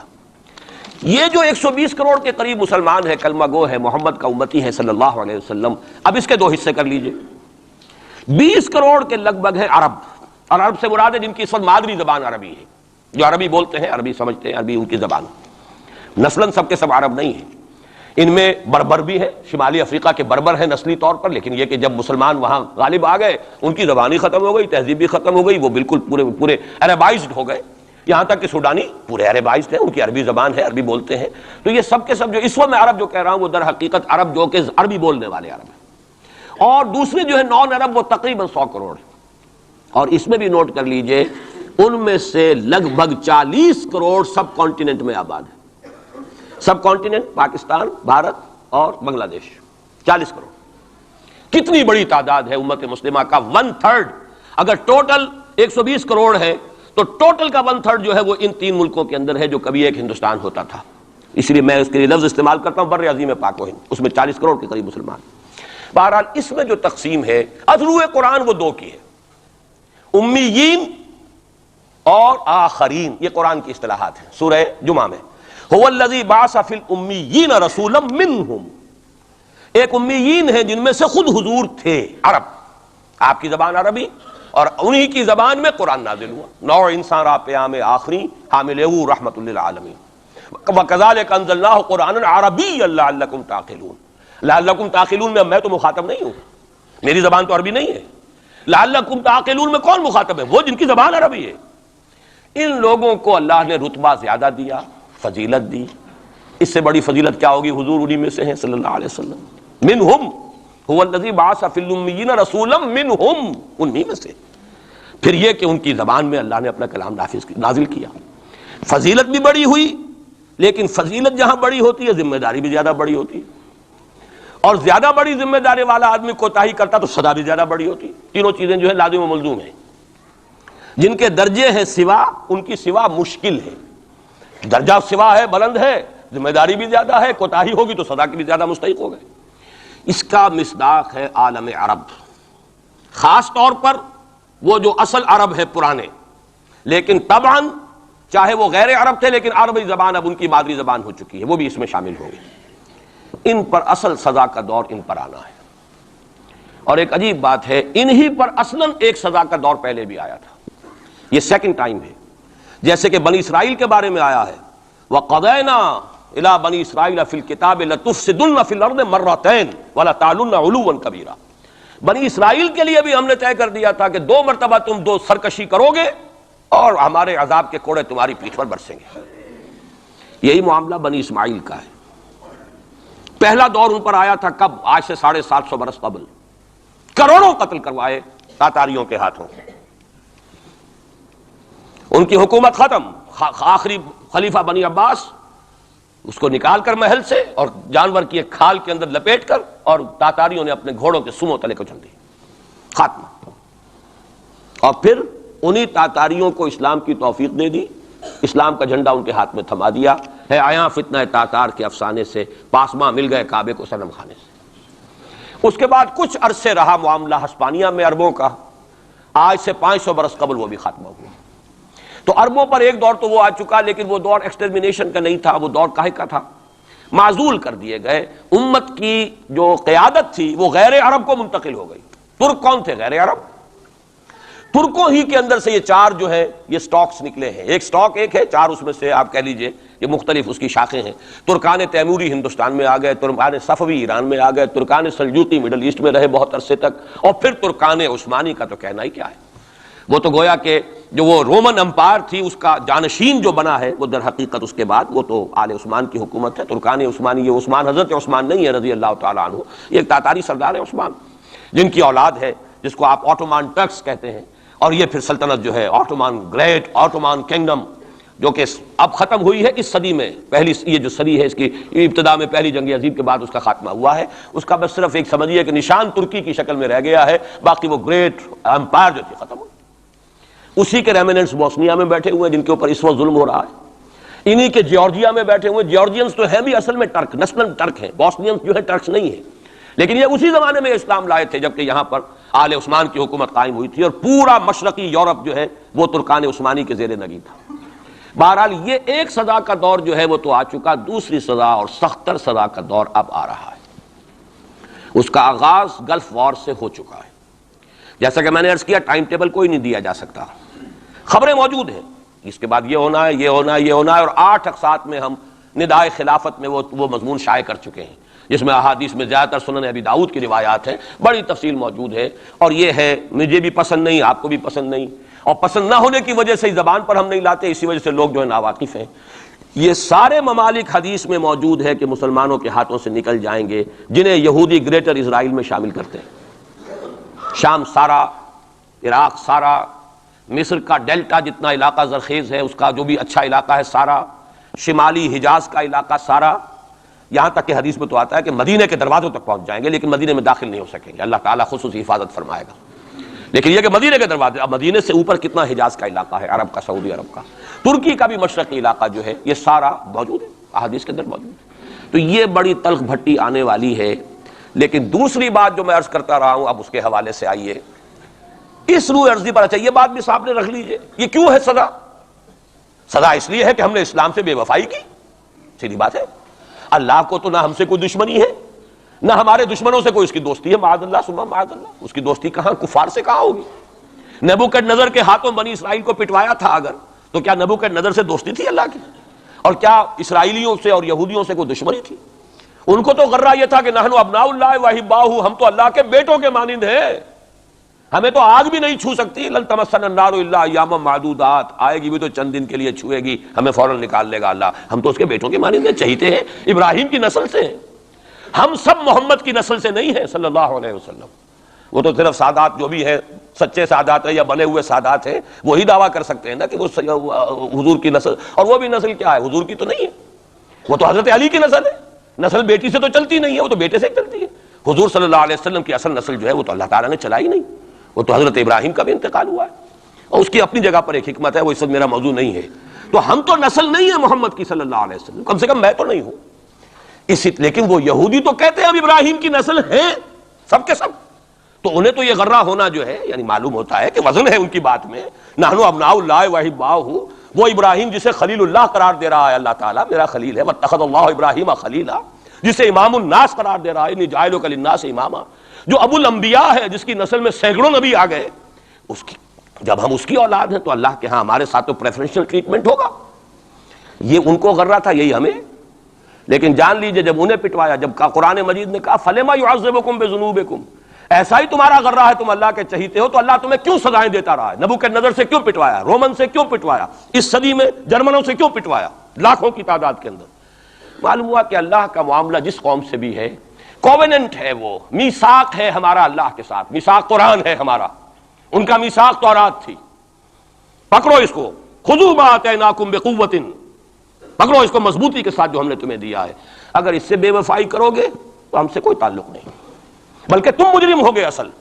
باقی لوگوں کے پاس تو کتاب ہے نہیں، شریعت ہے نہیں، دین ہے نہیں، ان کو تو پہنچانا تمہارے ذمہ تھا، تم تو ان کو کیا پہنچاتے، خود اس سے بے وفائی کر بیٹھے ہو، لہذا ساری دنیا کی گمراہی کی ذمہ داری بھی تمہارے کندھوں پر ہے۔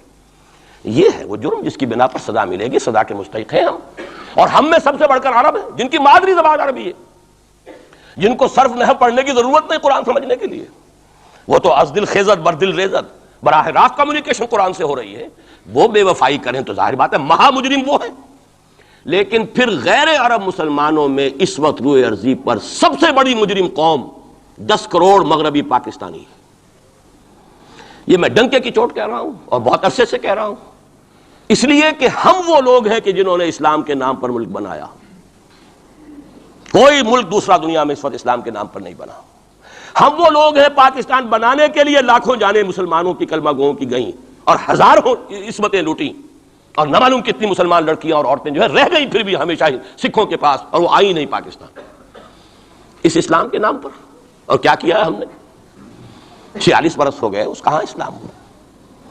لہذا اس سے بڑی مجرم قوم عربوں کے بعد، ہم یہ کہہ سکتے ہیں ہمارا عام آدمی قرآن نہیں پڑھتا، قرآن جانتا نہیں، ٹھیک ہے، اپلی ہے کچھ نہ کچھ، اس اعتبار سے ان کے بعد نمبر ہمارا ہے، لیکن باقی پوری دنیا کے مسلمانوں سے بڑھ کر مجرم ہم۔ اور ہم اصل میں نہ صرف یہ کہ خود اپنے حصے کے مجرم ہیں، بھارت کے مسلمانوں کا بھی سارا وبال ہماری گردن پر ہے۔ آج میں چاہتا ہوں کہ اس کو آپ اچھی طرح نوٹ کر لیں۔ بھارت کے مسلمانوں نے، جسے آپ فرض کفایہ کہتے ہیں، نماز جنازہ فرض کفایہ، چند لوگوں نے بھی کسی مسلمان کی نماز پڑھ لی تو سب کی طرف سے ادا ہوگی، کسی نے بھی نہیں پڑھی تو سب مجرم ہو جائیں گے، بستی کے سب لوگ مجرم ہوں گے۔ بھارت کے مسلمانوں نے فرض کفایہ ادا کیا جب پاکستان بنوا دیا آپ کو، اور اس کی قیمت آج بھی وہ دے رہے ہیں، کھلے نعرے لگ رہے ہیں، مسلمان کے 2 استھان، پاکستان یا قبرستان، تیسرا کوئی جگہ نہیں۔ ڈنکے کی چوٹ کہا بابری مسجد کے بعد LK اڈوانی نے، ہم ساری مسجدیں گرا دیں گے ہندوستان کے اندر، کوئی مسجد باقی نہیں چھوڑے۔ ڈنکے کی چوٹ اعلانیہ، یہ سب کچھ ہو رہا، اور یہ نعرے تو نہ معلوم کب سے لگ رہے ہیں، اور نہ معلوم کب سے میں یہاں ان مسجدوں کے اندر بھی اور اپنی تقریروں میں غور کرتا رہا ہوں کہ کیا وہاں ہو رہا ہے، لیکن ہمارے تو کان پر جوں نہیں ریگتی۔ ہمارے تو وہی دھندے ہیں، وہی کاروبار ہے، اپنا بزنس ہے، اس کے سارے مسئلے ہیں، اس کی اپنی بلڈنگیں ہیں، اپنی موٹریں ہیں، اپنے ٹیلی ویژن ہیں، اپنے کئی کورسز کے ڈنرز ہیں۔ اللہ خیر صلاح، ہمیں بحث کیا اسلام سے؟ تو بتائیے ہم سے بڑا مجرم کون ہوگا؟ آج جو کچھ ہندوستانی مسلمان پر بیت رہی ہے اس کا جرم ہمارے کندھے پر ہے۔ یہ میں جذباتی انداز میں نہیں کہہ رہا، میں تو 2 اور 2 4 کی طرح ثابت کر سکتا ہوں۔ انہوں نے فرض کفایہ ادا کر دیا، اور اس وقت یاد کیجئے مولانا ابوالکلام آزاد، مولانا مدنی، جمعیت علماء ہند کے علماء اپنے تقدس اور اپنے تدین اور اپنے تقوی کے اعتبار سے انکویسچنیبل، کوئی شک و شبہ نہیں ہو سکتا ان کی نیت پر اور ان کے تقوی پر اور کردار پر، انہوں نے کیا کہا تھا؟ یہی کہا تھا کہ یہ پاکستان بنا کر تم مسلمانان ہند کو 3 حصوں میں تقسیم کر دو گے۔ 3 میں کہا تھا، 2 میں نہیں، 3 میں۔ حالانکہ بظاہر تو ایک پاکستان بن رہا تھا نا، لیکن یہ مولانا ابوالکلام آزاد کے الفاظ تھے کہ 25 برس سے زیادہ یہ 2 خطے یکجا نہیں رہ سکتے، اور 25 برس کیا، 24.25 برس میں ٹوٹ گیا پاکستان، 25 برس پورے نہیں ہوئے، اور ان کے الفاظ تھے یہ کہ 25 برس سے زائد جمع نہیں رہ سکتے، 24.25 برس میں ختم ہو گیا۔ 16 دسمبر 1971 کو پاکستان ختم ہو گیا کہ نہیں؟ 71 کو۔ بہرحال نوٹ کرنے کی بات ہے، ہم نے کیا کہا تھا؟ میں بھی مسلم لیگی تھا، میں نے بھی نعرے لگائے ہیں، چاہے غیر شعوری دور تھا، ہائی اسکول اسٹوڈنٹ تھا، پاکستان کا مطلب کیا، لا الہ الا اللہ، فلک شگاف نعرے لگائے ہیں، اور نوائے وقت کا پرچہ انتظار کرتے تھے اسٹیشن پر کھڑے ہو کر، حصار ریلوے اسٹیشن کے اوپر، کہ اب گاڑی آئی اور اب نوائے وقت لیا اور پھیل گئے پورے شہر میں اس کو پہنچانے کے لیے۔ ہم کیا کہا کرتے تھے؟ جی نہیں، 2 طرف سے پاکستان جو ہے مضبوط پاکستان ہوگا، ہندوستان میں کسی ہندو کو جرت ہوگی مسلمان کے لیے کوئی میلی نگاہ سے دیکھنا بھی؟ وہ سارے خواب کہاں گئے؟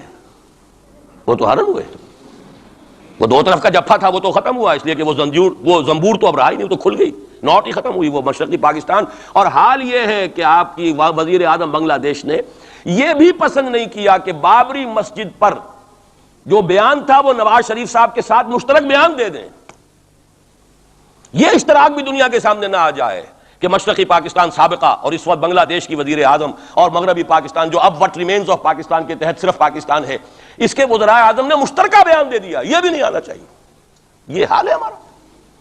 حالانکہ بات اپنی جگہ پر کوئی ایسی نہیں تھی، کوئی سیاسی نہیں، ایک مذہبی معاملے کے اوپر اظہار رائے کرنا تھا، انہوں نے کہا نہیں، آپ کے ساتھ مشترک بیان میں نہیں دوں گی، نہیں دیا اس نے۔ تو وہ جو تھا 2 طرف سے جب تھا وہ تو سن 71 میں کھل گیا۔ جو ہمارا حال ہے وہ تو ہونا ہی تھا۔ یہ ملک بنا اسلام کے نام پر، اس کا استحکام ہو سکتا تھا تو صرف اسلام کی بنیاد پر ہو سکتا تھا، اسلام سے غداری کی، لہذا یہاں تو اب قومیتیں ہیں، یہاں تو اب ایتھنک اور ریجنل اور نہ معلوم کس قسم کی اور لنگوسٹک جو ہے نیشنلٹیز ہیں، نیشنلزمز ہیں، وہ جو ایک امت ایک وقت میں بن گئی تھی، ایک قوم، مسلم قوم ہندو کے مقابلے پہ، وہ تو ختم ہوئی۔ اور حال کیا ہو گیا ہے؟ اس سے پہلے بھی کبھی کبھی ہندو مسلم فسادات ہوتے تھے، کیا سندھ سے مسلمان نہیں پہنچ جاتا تھا وہاں ریلیف کے لیے؟ کیا پنجاب سے اور سرحد سے مسلمان نہیں جاتے تھے؟ بہار نہیں گئے تھے؟ کیا کانپور کی مسجد شہید ہوئی تھی 1915 میں تو پوری ہندوستان سے مسلمان نہیں پہنچ گئے؟ آپ کیا کر رہے ہیں؟ مندر گرا دیے، یہاں بڑی بہادری کا کام کیا، مندر گرا دیے، شرم سے ڈوب مرنے کا مقام ہے۔ یہاں بھی گویا کہ ہم اپنے عمل سے اسلام کی مخالفت کر رہے ہیں۔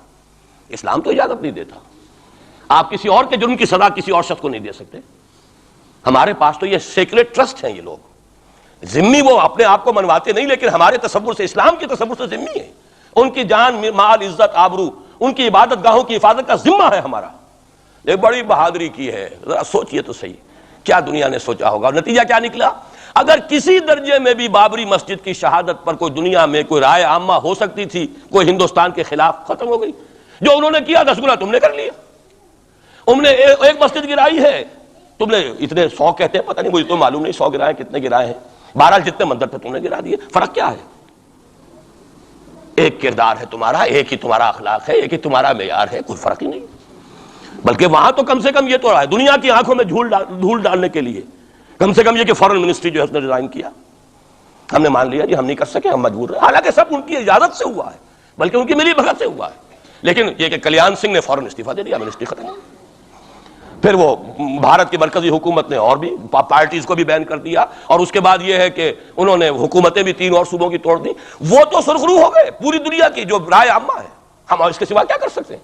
ہمارا ایک دستور ہے، دستور میں جو بھی صوبائی حکومت ہوتی ہے اس کی اجازت کے بغیر ہم فوج بھیج نہیں سکتے۔ وہاں پہ صوبائی حکومت تھی، اس نے ہمیں یقین دہانی کرائی تھی، سپریم کورٹ کو بھی یقین دہانی کرا دی تھی کہ مسجد کو کچھ نہیں ہوگا، تو ہم تو اس کے اوپر ڈیپینڈ کر رہے تھے۔ ہے سب جھوٹ، سب کو پتا تھا جو کچھ ہوگا، اندر خانے ملی بھگت تھی، لیکن یہ ہے کہ کم سے کم انہوں نے فیس سیونگ کے لیے ان کے پاس مواد موجود ہے، آپ کے پاس تو وہ بھی نہیں۔ آپ کے تو اخبارات میں لکھا ہے کہ کارپوریشنز کے ٹریکٹرز جو ہیں گئے ہیں گرانے کے لیے، اور وزراء جو ہیں، ایک وزیر کا نادر پرویز کا تو نام آیا ہے، اخبار میں خبر تھی، ہم نے بھی پڑھی تھی، فوٹو بھی دیکھا تھا کہ وہ خود ہاتھ میں پھاوڑا لے کر جو ہے وہ منظر گرانے کے لیے چلے۔ یہ جو صورتحال ہے جان لیجئے، اس وقت میں آپ کو بتانا چاہتا ہوں ہندوستان کے مسلمان پر تو جو قیامت بیت رہی ہے۔ میں نے اپنا ایک تاثر کچھ عرصے پہلے یہاں پہ بیان کیا تھا، رہا ہے میرا تاثر، اور وہ ہے اصل میں وہ لاسٹ سپر جو ہے انجیل میں جس کا تذکرہ ہے حضرت مسیح علیہ السلام نے جو آخری کھانا رفع سماوی سے قبل کھایا ہے اس باغ میں جہاں روپوش تھے اپنے حواریین کے ساتھ۔ تو اس میں یہ الفاظ آئے ہیں، میں نہیں جانتا صحیح ہیں غلط ہیں، وہ ایک علیحدہ بات ہے، کہ آپ نے وہ روٹی توڑی اور کہا کھاؤ، eat and this is my flesh, یہ میرا گوشت ہے، کھاؤ۔ اور اس کو کہتے ہیں وائن، کوئی مشروب ہوگا جو بھی ہوگا، ڈالا کہ پیو، drink and this is my blood. میرا احساس ہمیشہ یہ رہا ہے، اس کے بعد کچھ ماند پڑ گیا، جب یہاں مسلمان نے یہاں مارا ہے اور کچلا ہے اور زندہ آگ میں جلایا، پھر بات ختم ہو گئی، میرے دل کے اوپر سے وہ احساس ختم ہو گیا۔ وہاں ہندو کے ہاتھوں جب مسلمان کے ساتھ یہ کچھ ہوتا تھا تو پھر جب میں کھانا کھاتا تھا محسوس کرتا تھا کہ میں ہندوستانی مسلمان کا گوشت کھا رہا ہوں اور ہندوستانی مسلمان کا خون پی رہا ہوں۔ یہ ہمیں عیش جو یہاں حاصل ہے، جو آرام حاصل ہے، جو ہمیں یہاں پر سہولتیں حاصل ہیں، جو معاشی اس کی کاسٹ پر ہے، اس نے آپ کو یہ ملک لے کر دیا اور آج تک اس کی قیمت ادا کر رہا ہے، اور ہم جو ہے عیش کر رہے ہیں، گل چھرے اڑا رہے ہیں۔ یہاں جس کے پاس 2 پیسے ہو گئے برقع اتار کے اس نے پھینک دیا، یہ معلوم ہوتا ہے کہ یہ تو مفلسی کو چھپانے کا ذریعہ تھا۔ 4 پیسے ہوں، اچھے کپڑے پہنے ہوئے ہوں، میک اپ صحیح کیا ہوا ہو، تو پھر برقعے کی کیا ضرورت ہے؟ اور میں نے شاید سنا ہے آپ کو، مجھ سے تو چند لڑکیوں نے یہ الفاظ کہے باقاعدہ۔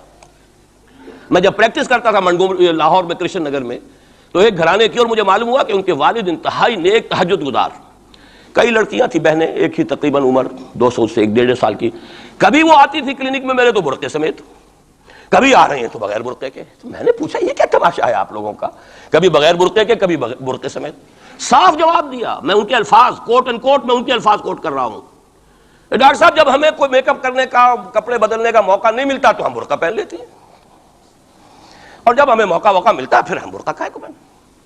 تو گویا کہ اس کو چھپانے کا ذریعہ برقع ہے کہ کپڑے میلے ہیں، میک اپ نہیں کیا تو لہذا برقع پہن لیا۔ یہ ہے حال پاکستان میں اسلام کا جو ہم نے بنایا ہے۔ تو میں جو کچھ دیکھ رہا ہوں وہ یہ ہے کہ ہندوستان میں تو قیامت، اب وہاں جو آفیشیل فگرز ہیں 1000 1200 کتنے ہیں، لیکن کم سے کم 10,000 آدمی، اور اب یہ چین ہے فسادات کی۔ کل کے اخبار میں احمد آباد کی تھی، کبھی کہیں ہے کبھی کہیں ہے، اور واقعہ یہ ہے کہ تبصرے یہ ہو رہے ہیں کہ ہندو فنڈامنٹلزم از آن دی رائز۔ یہ جو کچھ ہوا ہے، جتنا بھی اس کے اندر ان کو گرایا گیا ہے، ان کی حکومتیں گرائی گئی ہیں، اس سے انہیں تقویت حاصل ہو رہی ہے۔ They are getting stronger and stronger. Congress کے لیے اب اپنی جو ہے جان بچانی مشکل ہے، اور اس وقت سب سے بڑا ان کے لیے جو ہو گیا وہ یہ ہے کہ وہ کمیونسٹوں کی سپورٹ کے بغیر چل نہیں سکتے، اور کمیونسٹ جو ہے وہ ان کی جو اس وقت وہ امریکہ کے زیر اثر جو اپنی اکنامک پالیسیز چینج کر رہے ہیں اس کا ساتھ دینے کو تیار نہیں۔ یہ ڈائلیما ہے، جبکہ ادھر جو ہے وہ بالکل جو ہندو ذہن ہے وہاں کا ریوائولسٹ ذہن وہ پوری طریقے سے پائیں گے۔ تو اب اس وقت میں اس کے حوالے سے عرض کر رہا ہوں کہ ہندوستان اور پھر پاکستان کو علیحدہ نہ سمجھیے، اس لیے کہ ہندوستان کو اگر انہوں نے مسلمانوں سے یا اسلام سے خالی کرا لیا تو پھر ان کے بعد ان کا ٹارگٹ جو ہے پاکستان تو ہے ہی ہے، ہم تو ان کے ٹارگٹ نمبر 1 ہیں۔ ذہناً انہوں نے کبھی پاکستان کو تسلیم نہیں کیا، اور ہمارا اب ساتھی ہے کون؟ اللہ پر تو نہ یقین نہ اس سے ہمارا تعلق، جو معاملہ نہ دارت سخن آشنا نہ باشد۔ اللہ سے تعلق کیا ہے ہمارا؟ اللہ سے کون سی دوستی ہے؟ اللہ کیوں ساتھ دے ہمارا؟ ہم تو مجرم ہیں نمبر 1 اس کے، اور باقی دنیا میں جن پر سہارا تھا، جن پہ تکیہ تھا، وہی پتے ہوا دینے لگے۔ وہ تو بالکل امریکہ کی پالیسی معلوم ہوتی ہے کہ ہمیں تو ہاتھ پاؤں باندھ کر جیسے ہندو کے سامنے ڈال دیا جائے۔ کبھی وہ ٹیررسٹ اسٹیٹ قرار دینے کی دھمکی آ جاتی ہے، فیلرز کی شکل میں آ جاتی ہے۔ یہ فیلرز دیے جاتے ہیں اس لیے تاکہ بات پہنچ جائے۔ اگر صرف بات اس طریقے سے انڈائریکٹلی پہنچنے سے مطلوبہ مقصد حاصل ہو جائے تو خام خواہ براہ راست کہنے کی ضرورت کیا ہے؟ وہ مطلب تو حاصل ہو. سب نے سجدہ سہو کیا ہوا ہے. ہمارے ہاں ہر ادارہ سجدہ سہو کر چکا ہے امریکہ کے سامنے, ٹوٹل سرنڈر. اور یہ بات جو قاضی حسین احمد صاحب کہہ رہے ہیں 100% درست کہہ رہے ہیں, 100% درست کہہ رہے ہیں. ٹوٹل سرنڈر, چاہے وہ بے نظیر ہو, چاہے وہ نواز شریف ہو, اور چاہے وہ کوئی اور ادارہ ہو آپ کا جو یہاں پہ قوت کا اصل سرچشمہ ہے اور منبع ہے, سب کے سب 100% جو ہے اس کے سامنے سجدہ کر چکے ہیں. یہی وجہ ہے کہ وہ بے نظیر کا ساتھ نہیں دے رہے. بے نظیر کا ساتھ کائے کو دے؟ اگر نواز شریف ان سے بڑھ کر, ہم بھی ہیں دربار کے, اگر یہ کہنے کے لیے وہ ان سے بڑھ کر تیار ہو تو اسے کیا ضرورت پڑی ہے؟ اس کی کوئی رشتہ داری ہے بے نظیر کے ساتھ یا کسی اور کے ساتھ؟ ہاں اگر نواز شریف کہیں کسی جگہ پر بھی کوئی اپنے پاؤں کو گھسیٹتا, ڈریگ کرتا اپنے فیٹ کو, کہیں کوئی رکاوٹ ڈالتا, پھر ٹھیک ہے, پھر اس کو الٹرنیٹ لانے کے لیے تو کوئی ہے نا کوئی سوال. لیکن جب وہ ان سے بڑھ کر نیاز مند ہو, ان سے زیادہ بڑھ کر سجدہ کرنے کو تیار ہو, ان سے بڑھ کر کہیں ہم شریعت کورٹ ہی کو اٹھا کے پھینک دیں گے اگر سود کا معاملہ جو ہے شریعت کورٹ کے حوالے سے ہمارے لیے مصیبت بنا, سود تو دیں گے, چلے گا, لائیے خدا کے لیے لائیے, پیسہ لے کے آئیے, ہمارے ملک میں آئیے, پیسہ لگائیے. اور یہ سود وود کا یہ کوئی مولوی لوگ ہیں پاگل جو کہتے ہیں کہ یہ کوئی حرام ہے, اور کوئی پاگل ہمارے شاید وہ کورٹ والے بیٹھے ہوئے تھے جنہوں نے اسے کہہ دیا کہ بینک انٹرسٹ بھی جو ہے ربا ہے. باقی آپ ہم سے کوئی ڈر نہ رکھیے. میرے اسلام کو اب قصہ ماضی سمجھو, ہنس کے وہ مس بولی کہ پھر مجھ کو بھی راضی سمجھو. سیدھی سیدھی بات ہے. جھگڑا تو اسلام سے, تمہارے سے تو نہیں. نہ بے نظیر سے جھگڑا ہے اور نہ نواز شریف سے جھگڑا ہے, جھگڑا اسلام سے. اس حوالے سے بہت برا وقت آ رہا ہے, اور اس میں ایک پہلو میں اور چاہتا ہوں کہ آپ حضرات کے سامنے بیان کر دوں. پوری دنیا میں تو فنڈامنٹلسٹ مشہور ہو گیا مسلمان, پوری دنیا کا ذرائع ابلاغ لگے ہوئے ہیں. اصل فنڈامنٹلزم جو ہے, بلکہ دو باتیں عرض کر دوں, ریشزم پوری دنیا میں بدنام, گالی, اور اصل ریشسٹ ملک اسرائیل, اسے کوئی کچھ نہیں کہتا, اس لیے کہ وہ مذہبی ریاست نہیں ہے, وہ تو بلکہ یہودیت ہے ہی نسلی مذہب. ساؤتھ افریقہ کیا ہوگا, کوئی نسل پرست قوم یا نسل پرست ملک, وہ تو کچھ بھی نہیں تھا. اصل جو نسل پرست ہے وہ تو یہودی ہے, انہیں کوئی کچھ نہیں کہہ رہا. ریشسٹ وہ فنڈامنٹلزم اصل جو چلا ہے وہ ہندوستان میں چلا ہے, بدنام پوری دنیا میں مسلمان ہو گیا. لیکن اب اس کا میں بلیم نہ امریکہ کو دے سکتا ہوں نہ کسی اور کو. یہ تو اے باد سبا ہی ہم آوردہ تو یہ ہمارا اپنا کیا دھرا ہے. میں آپ کو ایک حوالے سے بتا دینا چاہتا ہوں. ہمارے ہاں علامہ مشرقی اٹھے, چپ راس چپ, چپ راس چپ, اور بیل چاپ پورے ہندوستان کو دہلا دیا. دہل گئی زمین ہندوستان کی, راج کماری سے لے کے ذرا خیبر تک. اور بڑے بڑے نوٹیبلز, یہ تحریک اتنی عظیم تھی, اتنی آرگنائز تھی. آپ کو معلوم ہے یہ تالپور برادران جو ہے, دونوں بھائی جو تھے, یہ خاکسار تھے. بڑے بڑے لوگ سندھ میں, فرنٹیئر میں, پنجاب میں, ہر جگہ پر, اور ایسی زبردست آرگنائزیشن, بالکل ملٹری والی, ان کے سارے قواعد ملٹری کے. لیکن ہوا کیا, آر ایس ایس 1925 میں قائم ہوئی ہے, اسی کے رد عمل میں. ہندو سویا ہوا تھا, انہوں نے دیکھا یہ مسئلہ اٹھ گیا ہے, اور اتنا زبردست اٹھ گیا ہے, اس زور شور کے ساتھ اٹھ گیا ہے, اس کی چپ راس جو ہے وہ زمین جو ہے لرز رہی ہے, اس سے تو اٹھنا پڑے گا نا. لہذا باقاعدہ جو آر ایس ایس 1925 میں قائم ہوئی ہے اسی کے رد عمل میں, اور اس مقصد کے ساتھ, ڈکلیئرڈ مقصد, ہندوؤں کو متحد کیا جائے تاکہ وہ بھرپور طریقے سے مسلمانوں کا مقابلہ کر سکیں. ہندو واد آن دی ڈیفینسو. لیکن 1925 سے لے کر آج تک کتنے سال ہو گئے, 67, 67 برس تک ایک جماعت کا حوصلہ دیکھیے, اس کا ظرف دیکھیے, آج تک سیاست میں حصہ نہیں لیا. پاور پالیٹکس سے کوئی تعلق نہیں. 67 لانگ ایئرس. اتنی فالوئنگ ہے کہ ویسٹ میں تو اتنی موٹی موٹی کتابیں چھپی, شکاگو یونیورسٹی سے اتنی موٹی کتاب تھی, بردرہڈ ان سیفرن, آر ایس ایس کے اوپر ڈاکومنٹ. 25 لاکھ ان کا اس وقت کارڈر موجود ہے جو کہ ان کا ٹرین ہے والنٹیئر. لیکن وہ جماعت الیکشن میں نہیں آئی. کچھ اپنے اثر تحت کچھ اور لوگوں کو لڑو, اور آپ نے نام بھی نہیں سنا ہوگا, اس کے 3 امیر یا گرو جو ہیں گزر چکے ہیں, تیسرا ہے اس وقت. پہلا ڈاکٹر بالی رام ہیجواڑ, کسی نے نام سنا آج تک؟ کوئی پرسنل پبلسٹی کی کوشش کی, اس نے کام کیا. دوسرا مہادیو گولوالکر گرو جی, کسی نے نام بھی نہیں سنا ہوگا. اس وقت کون ہے, بالا صاحب دیورس. یہ 3 ان کی عمارتیں کہہ لیں یا جو بھی کہہ لیں, خلافتیں ہیں جو آئی ہیں, اور ایسا منظم نظام ہے, لیکن کہیں سیاست میں حصہ نہیں. ہمارا فنڈامنٹلسٹ سیاست کے میدان میں آ کے زیرو ہو چکا. پہلے تو علامہ مشرقی اٹھے تھے, وہ تو ویسے ہی ایک جوش کے اندر آ کر ایک خاص جذباتی کیفیت میں اپنی موومنٹ کو کال آف کر کے بیٹھ گئے. 10 لاکھ آدمی، غالباً 10 لاکھ کی فگر تھی، 10 لاکھ یا 1 لاکھ جتنے بھی تھے، میں فگر کے بارے میں نہیں کہہ سکتا، دلی میں جمع نہیں ہوں گے تو میں پارٹی کو ڈسبینڈ کر دوں گا۔ وہ چند افراد کی کمی رہ گئی تھی اس فگر سے، تو اسی غصے میں آ کر پارٹی ڈسبینڈ، ختم۔ اب وہ خاکسار ہمارے ہاں تو رہ گئے، کبھی کسی خاص سیریمنی کے موقع پر کوئی سلامی دینے کے لیے چپراس کرتے آ جاتے ہیں بیچارے، وہ ان کے تو کوئی نام و نشان بس اس معنی میں ہے کہیں، اللہ اللہ خیر فرمائے۔ اصل فنڈامنٹلسٹ آرگنائزیشن جماعت اسلامی ابھری، لیکن اس نے پاکستان میں آتی پاور پالیٹکس کے اس کے اندر اپنے آپ کو دفن کر کے زیرو کر دیا۔ وہاں یہ معاملہ چل رہا ہے، یہ ہے اصل میں جو فرق آپ کو سمجھنا چاہیے۔ یہ 1925 یہ جو دوسری جماعتیں ہیں، وی ایچ پی ہے، وشوا ہندو پریشد، یہ اس کی ایک ذیلی تنظیم ہے، جیسے جماعت اسلامی کی ذیلی تنظیمیں ہیں اسی طرح کی ذیلی تنظیم ہے۔ آر ایس ایس خود کبھی نہیں آئی پالیٹکس میں، اور 2 مرتبہ تاریخ میں اس کو بین کیا جا چکا ہے ہندوستان میں، کیونکہ آر ایس ایس کا آدمی تھا جس نے گاندھی کو اسیسینیٹ کیا تھا 1948 میں، دی پارٹی واز بینڈ۔ اس کے بعد جب اندرا گاندھی کا دور آیا ہے وہ ایمرجنسی کا، اس میں بھی پارٹیز اس نے بین کی تھی، آر ایس ایس بھی بین ہوئی ہے، لیکن ہر مرتبہ پہلے سے زیادہ ابھر کر آئی ہے وہ۔ اور آج یہ سب کے سب وی ایچ پی والے، بی جے پی والے، یہ سب در حقیقت آر ایس ایس کے آدمی، اور یہ ان کا ڈکلیئرڈ ایم اب بن چکا ہے، اور حالات جو ہیں ہم اس سزا کے بالکل مستحق ہو چکے ہیں۔ اس یہاں سے کبھی ہم نے کنارہ نہ کیا، لیکن تیری رحمت نے گوارا نہ کیا۔ یہ تو ہو سکتا ہے اب بھی ہم اسی اللہ کی رحمت پر تو ادھار کھا سکتے ہیں، لیکن واقعہ یہ ہے کہ ہم اس سزا کے بالکل مجرم ہو چکے ہیں اور مستحق بن چکے ہیں، اور نظر یہ آ رہا ہے کہ اب حالات ہمارے لیے زیادہ سے زیادہ پیچیدہ سے پیچیدہ، مشکل سے مشکل، اور زیادہ سے زیادہ جو ہے گمبھیر ہوتے چلے جا رہے ہیں۔ بھارت میں ہندو فنڈامنٹلزم بڑی تیزی کے ساتھ ایک طوفانی شکل کے اندر آیا ہے، اور بھارت میں تو مسلمان تنظیم کوئی ہے ہی نہیں۔ آپ کے شاید علم میں آیا 2 جماعتیں بین کر دی، جماعت اسلامی بین۔ ارے جماعت اسلامی بھارت کی جو اصل جماعت ہے وہ تو ایک علمی کام کرنے والی، دعوتی کام کرنے والی، قرآن مجید کے تراجم شائع کی سیاست میں تو ہے ہی نہیں ہوا، لیکن یہ کہ اس کا اور سوال ہی پیدا نہیں ہوتا ٹیررزم کا یا کسی درجے میں بھی کوئی اس طرح کی ایکٹیویٹی جماعت اسلامی، لیکن وہ ہے نا کہ وہ ترازو کا ایک پلڑا اگر ادھر 3 کو بین کیا تو ادھر بھی 2 تو ہوں کم سے کم، وہ جماعت اسلامی بھی بین ہوگی۔ ہاں کشمیر میں جماعت اسلامی کا ایک رول ہے، لیکن کشمیر کی جماعت اسلامی علیحدہ جماعت اسلامی ہے، وہ ہندوستان کی جماعت اسلامی سے اس کا تعلق نہیں ہے، جیسے پاکستان کی جماعت اسلامی، مشرقی پاکستان یا بنگلہ دیش کی جماعت اسلامی، ہندوستان کی جماعت اسلامی اور کشمیر کی جماعت، یہ 4 علیحدہ ہیں بالکل، ان کا آپس میں تنظیمی رابطہ کوئی نہیں۔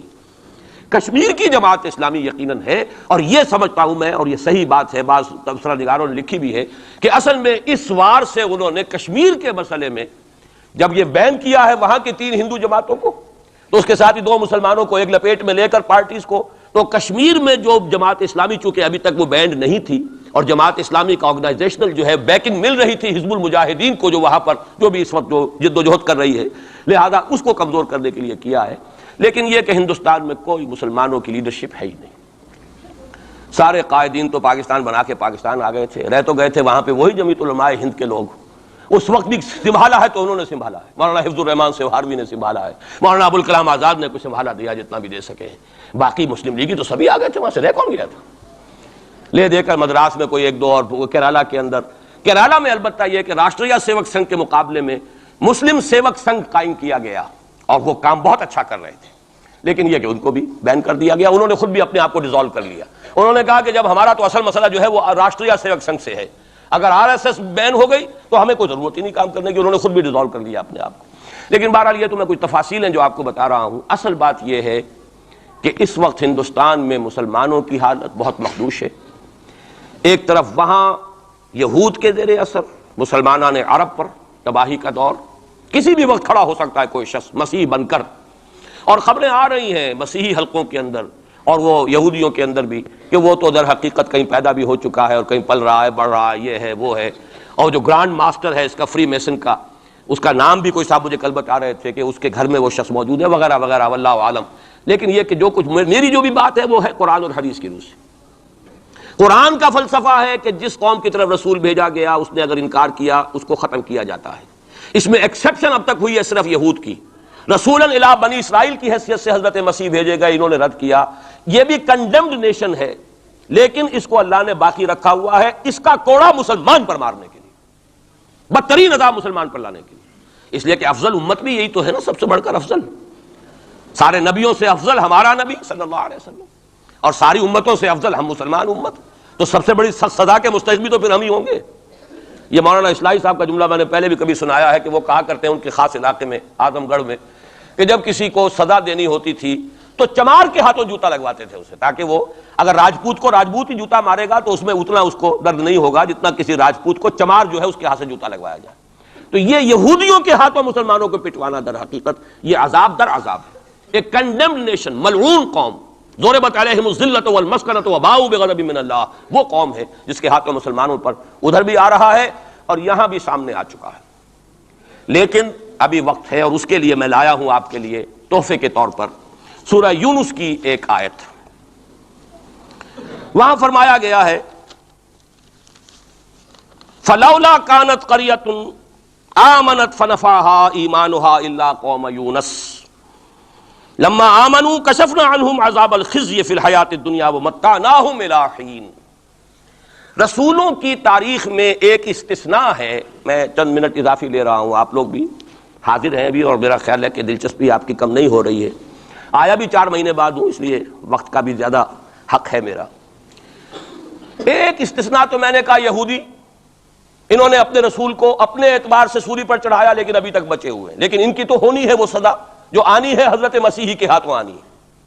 جب وہ دجال آئے گا، دجال کے ہاتھوں مسلمانوں کی خوب پٹائی ہو چکے گی، عرب مسلمانوں کی، پھر ان کو کیفر کردار تک پہنچانے کے لیے حضرت مسیح آئیں گے۔ یہ احادیث صحیحہ کے اندر بالکل صحیح، جس میں کسی شک و شبے کی گنجائش نہیں۔ اس میں گنجائش شک و شبے کی یا قادیانی کے لیے ہے یا منکر حدیث کے لیے، کسی راسخ العقیدہ مسلمان کے لیے ممکن نہیں۔ لیکن ایک استثناء اور رہا، اور وہ قوم یونس علیہ السلام۔ اس قوم کو بھی حضرت یونس علیہ السلام بھیجے گئے، اس کی طرف انہوں نے رد کر دیا اور عذاب الہی کا فیصلہ ہو گیا۔ لیکن ایک قانون اللہ کا رہا ہے رسولوں کے باب میں، رسول ہجرت نہیں کر سکتا، اپنی جگہ کو چھوڑ کر نہیں جا سکتا جب تک کہ ایکسپریس پرمیشن اللہ کی نہ آ جائے۔ جیسے آپ کو معلوم ہے کوئی بڑا افسر جو ہوتا ہے وہ اپنے ہی کانٹ لیو اسٹیشن، ڈی سی نہیں جا سکتا اپنا ہیڈ کوارٹر چھوڑ کر۔ اسی طریقے سے رسول، اللہ کا نمائندہ، حکومت خداوندی کا نمائندہ، وہ نہیں جا سکتا۔ حضرت یونس سے صرف یہ خطا ہوئی غصے کی وجہ سے، اور غصہ کس کے خلاف؟ اللہ کے خلاف نہیں، معاذ اللہ، ان کافروں کے خلاف غصے کی وجہ سے چھوڑ کر چلے گئے کہ بس اب عذاب آنے والا ہے، تم عذاب کے مستحق ہو گئے، میں جا رہا ہوں۔ ابھی اللہ کی اپروول نہیں آئی تھی جانے کی۔ یہ ڈیبٹ ہے حضرت مسیح کے، حضرت یونس پر، کہ جو کریڈٹ ہو گیا قوم کے لیے۔ واحد قوم ہے کہ جب عذاب کے آثار شروع ہو گئے، قوم کو محسوس ہو گیا یہ یونس ٹھیک کہتے تھے، وہ نکل آئے اپنے گھروں سے اور چیخنے چلانے لگے اور دعائیں کی اور توبہ کی اور گڑ گڑائے اللہ ہمیں معاف فرما دے۔ تو چونکہ رسول سے یہ ایک خطا ہو چکی تھی، اس کا ڈیبٹ ان کو کریڈٹ کی شکل میں ملا ہے، عذاب واپس ہو گیا۔ متعناہم الی حین، انہیں ہم نے ایک اور مہلت دے دی، ایک وقت معین۔ اس کا ابھی ہمارے پاس موقع ہے۔ میں جو کچھ عرض کر رہا ہوں وہ عذاب الہی اب سامنے ہے، ابھی جسے نظر نہ آ رہا اس سے بڑھ کر اندھا کوئی نہیں ہے۔ بھارت کے حالات دیکھنے کے باوجود اگر نظر نہیں آ رہا ہے، کتنا بڑا انہوں نے قدم اٹھایا ہے، اور مسلمان کیا کر سکتا تھا؟ کوئی ریزنٹمنٹ کی ہزاروں سینکڑوں، اور پولیس والوں نے بھولے، وہاں کوئی اس وقت رائٹس نہیں ہوئے، اور صاف کہا ہے ریڈیوز نے بھی، بی بی سی نے بھی، پولیس کی فائرنگ سے مارے گئے۔ ایک دن میں 300 آدمی بامبے کے اندر جو ہلاک ہوا ہے پولیس فائرنگ سے ہوا۔ کیسے مقابلہ کر لے؟ فوج کا کیسے کر لے؟ پولیس کا کیسے کر لے؟ اس اعتبار سے جو کچھ وہاں بیت رہی ہے وہ تو بیت رہی ہے، جو ہم پہ گزری سو گزری مگر شب ہجراں۔ اب یہ معاملہ پاکستان والوں کے سوچنے کا ہے جو ہم پر گزرے گی۔ کچھ لوگ ہمارے ہاں بڑے دانشور بنے پھرتے ہیں اور بڑے شوق سے یہ ہندوستان ٹوٹ جائے گا، وہ تو ٹوٹے گا، لیکن اس کے ٹوٹنے سے پہلے تم پر جو آفت ٹوٹے گی اس کا تمہیں تصور نہیں ہے۔ تم سمجھتے ہو کہ یہ جو لکیر کھینچی ہوئی سرحد کی یہ بچا لے گی، جبکہ اصل مجرم تم ہو، میں ہوں، آپ ہیں، جنہوں نے ان کی کوسٹ پر یہاں عیش کے اپنے ایوان سجائے ہیں، ان کا خون پی رہے ہیں یہاں پر عیش گاہوں کے اندر۔ ہم ہیں اصل مجرم، تو ہم در حقیقت وہ عذاب الہی جو ہے بالکل سر پر آ چکا، اور یہ میں بتا چکا ہوں کہ اول نمبر مجرم مسلمانان عرب، نمبر 2 مسلمانان پاکستان۔ لیکن قوم یونس کی طرح سے ایک امکان ہے کہ ہم ابھی توبہ کریں، روئیں، گڑ گڑائیں، فیصلے کریں، زندگیوں کو بدلیں۔ انفرادی توبہ جب تک نہ ہوگی تو اجتماعی کیسے ہو جائے گی؟ افراد کے ہاتھوں میں ہے اقوام کی تقدیر، ہر فرد ہے ملت کے مقدر کا ستارہ۔ ہماری بیماری کیا وہ کر دے، میں بیٹھا رہا ہوں، میں تو اپنے دھندے، اپنی دکان، اپنا کاروبار، اپنی فرم، اپنا پروفیشن، میں تو اس سے نہیں لوں گا، اور لوگ کر دیں، بہت کریں گے، کوئی تھوڑے سے چندے دے دیں گے، بس بہت ہے، باقی ہمارے عیش، ہمارے کاروبار، ہمارے پروفیشن، ہم اس سے وقت کیسے نکال لیں؟ کیسے ممکن ہے؟ پھر کسی کے ہاتھ میں ہاتھ کیسے دے دیں؟ کسی کو امیر مان لیں، اس کا حکم مانیں؟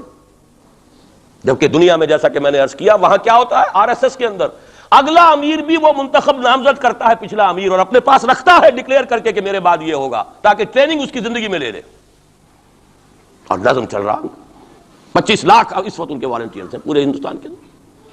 ہمارے ہاں جماعتوں کی سپلٹ ہو رہی ہے، ٹوٹ پھوٹ ہو رہی ہے، اور نئے محاذ ایک اینٹ روڑے اور جمع کر کے، لیکن سب کو معلوم ہوتا ہے کہ یہ سب جمع ہوتے ٹوٹنے کے لیے. تو معاملہ در حقیقت یہ ہے کہ ابھی موقع ہے. ان ادری اقریب ام بعید ما توعدون وان ادری لعلہ فتنۃ لکم ومتاع الی حین. لیکن اس میں قرآن مجید ہی کی 2 آیات سے چند آیات آپ کو اور سنا کر اپنی بات ختم کرتا ہوں. یہ حصہ مجھے بھی احساس ہو رہا ہے کہ تشنا رہ گیا ہے.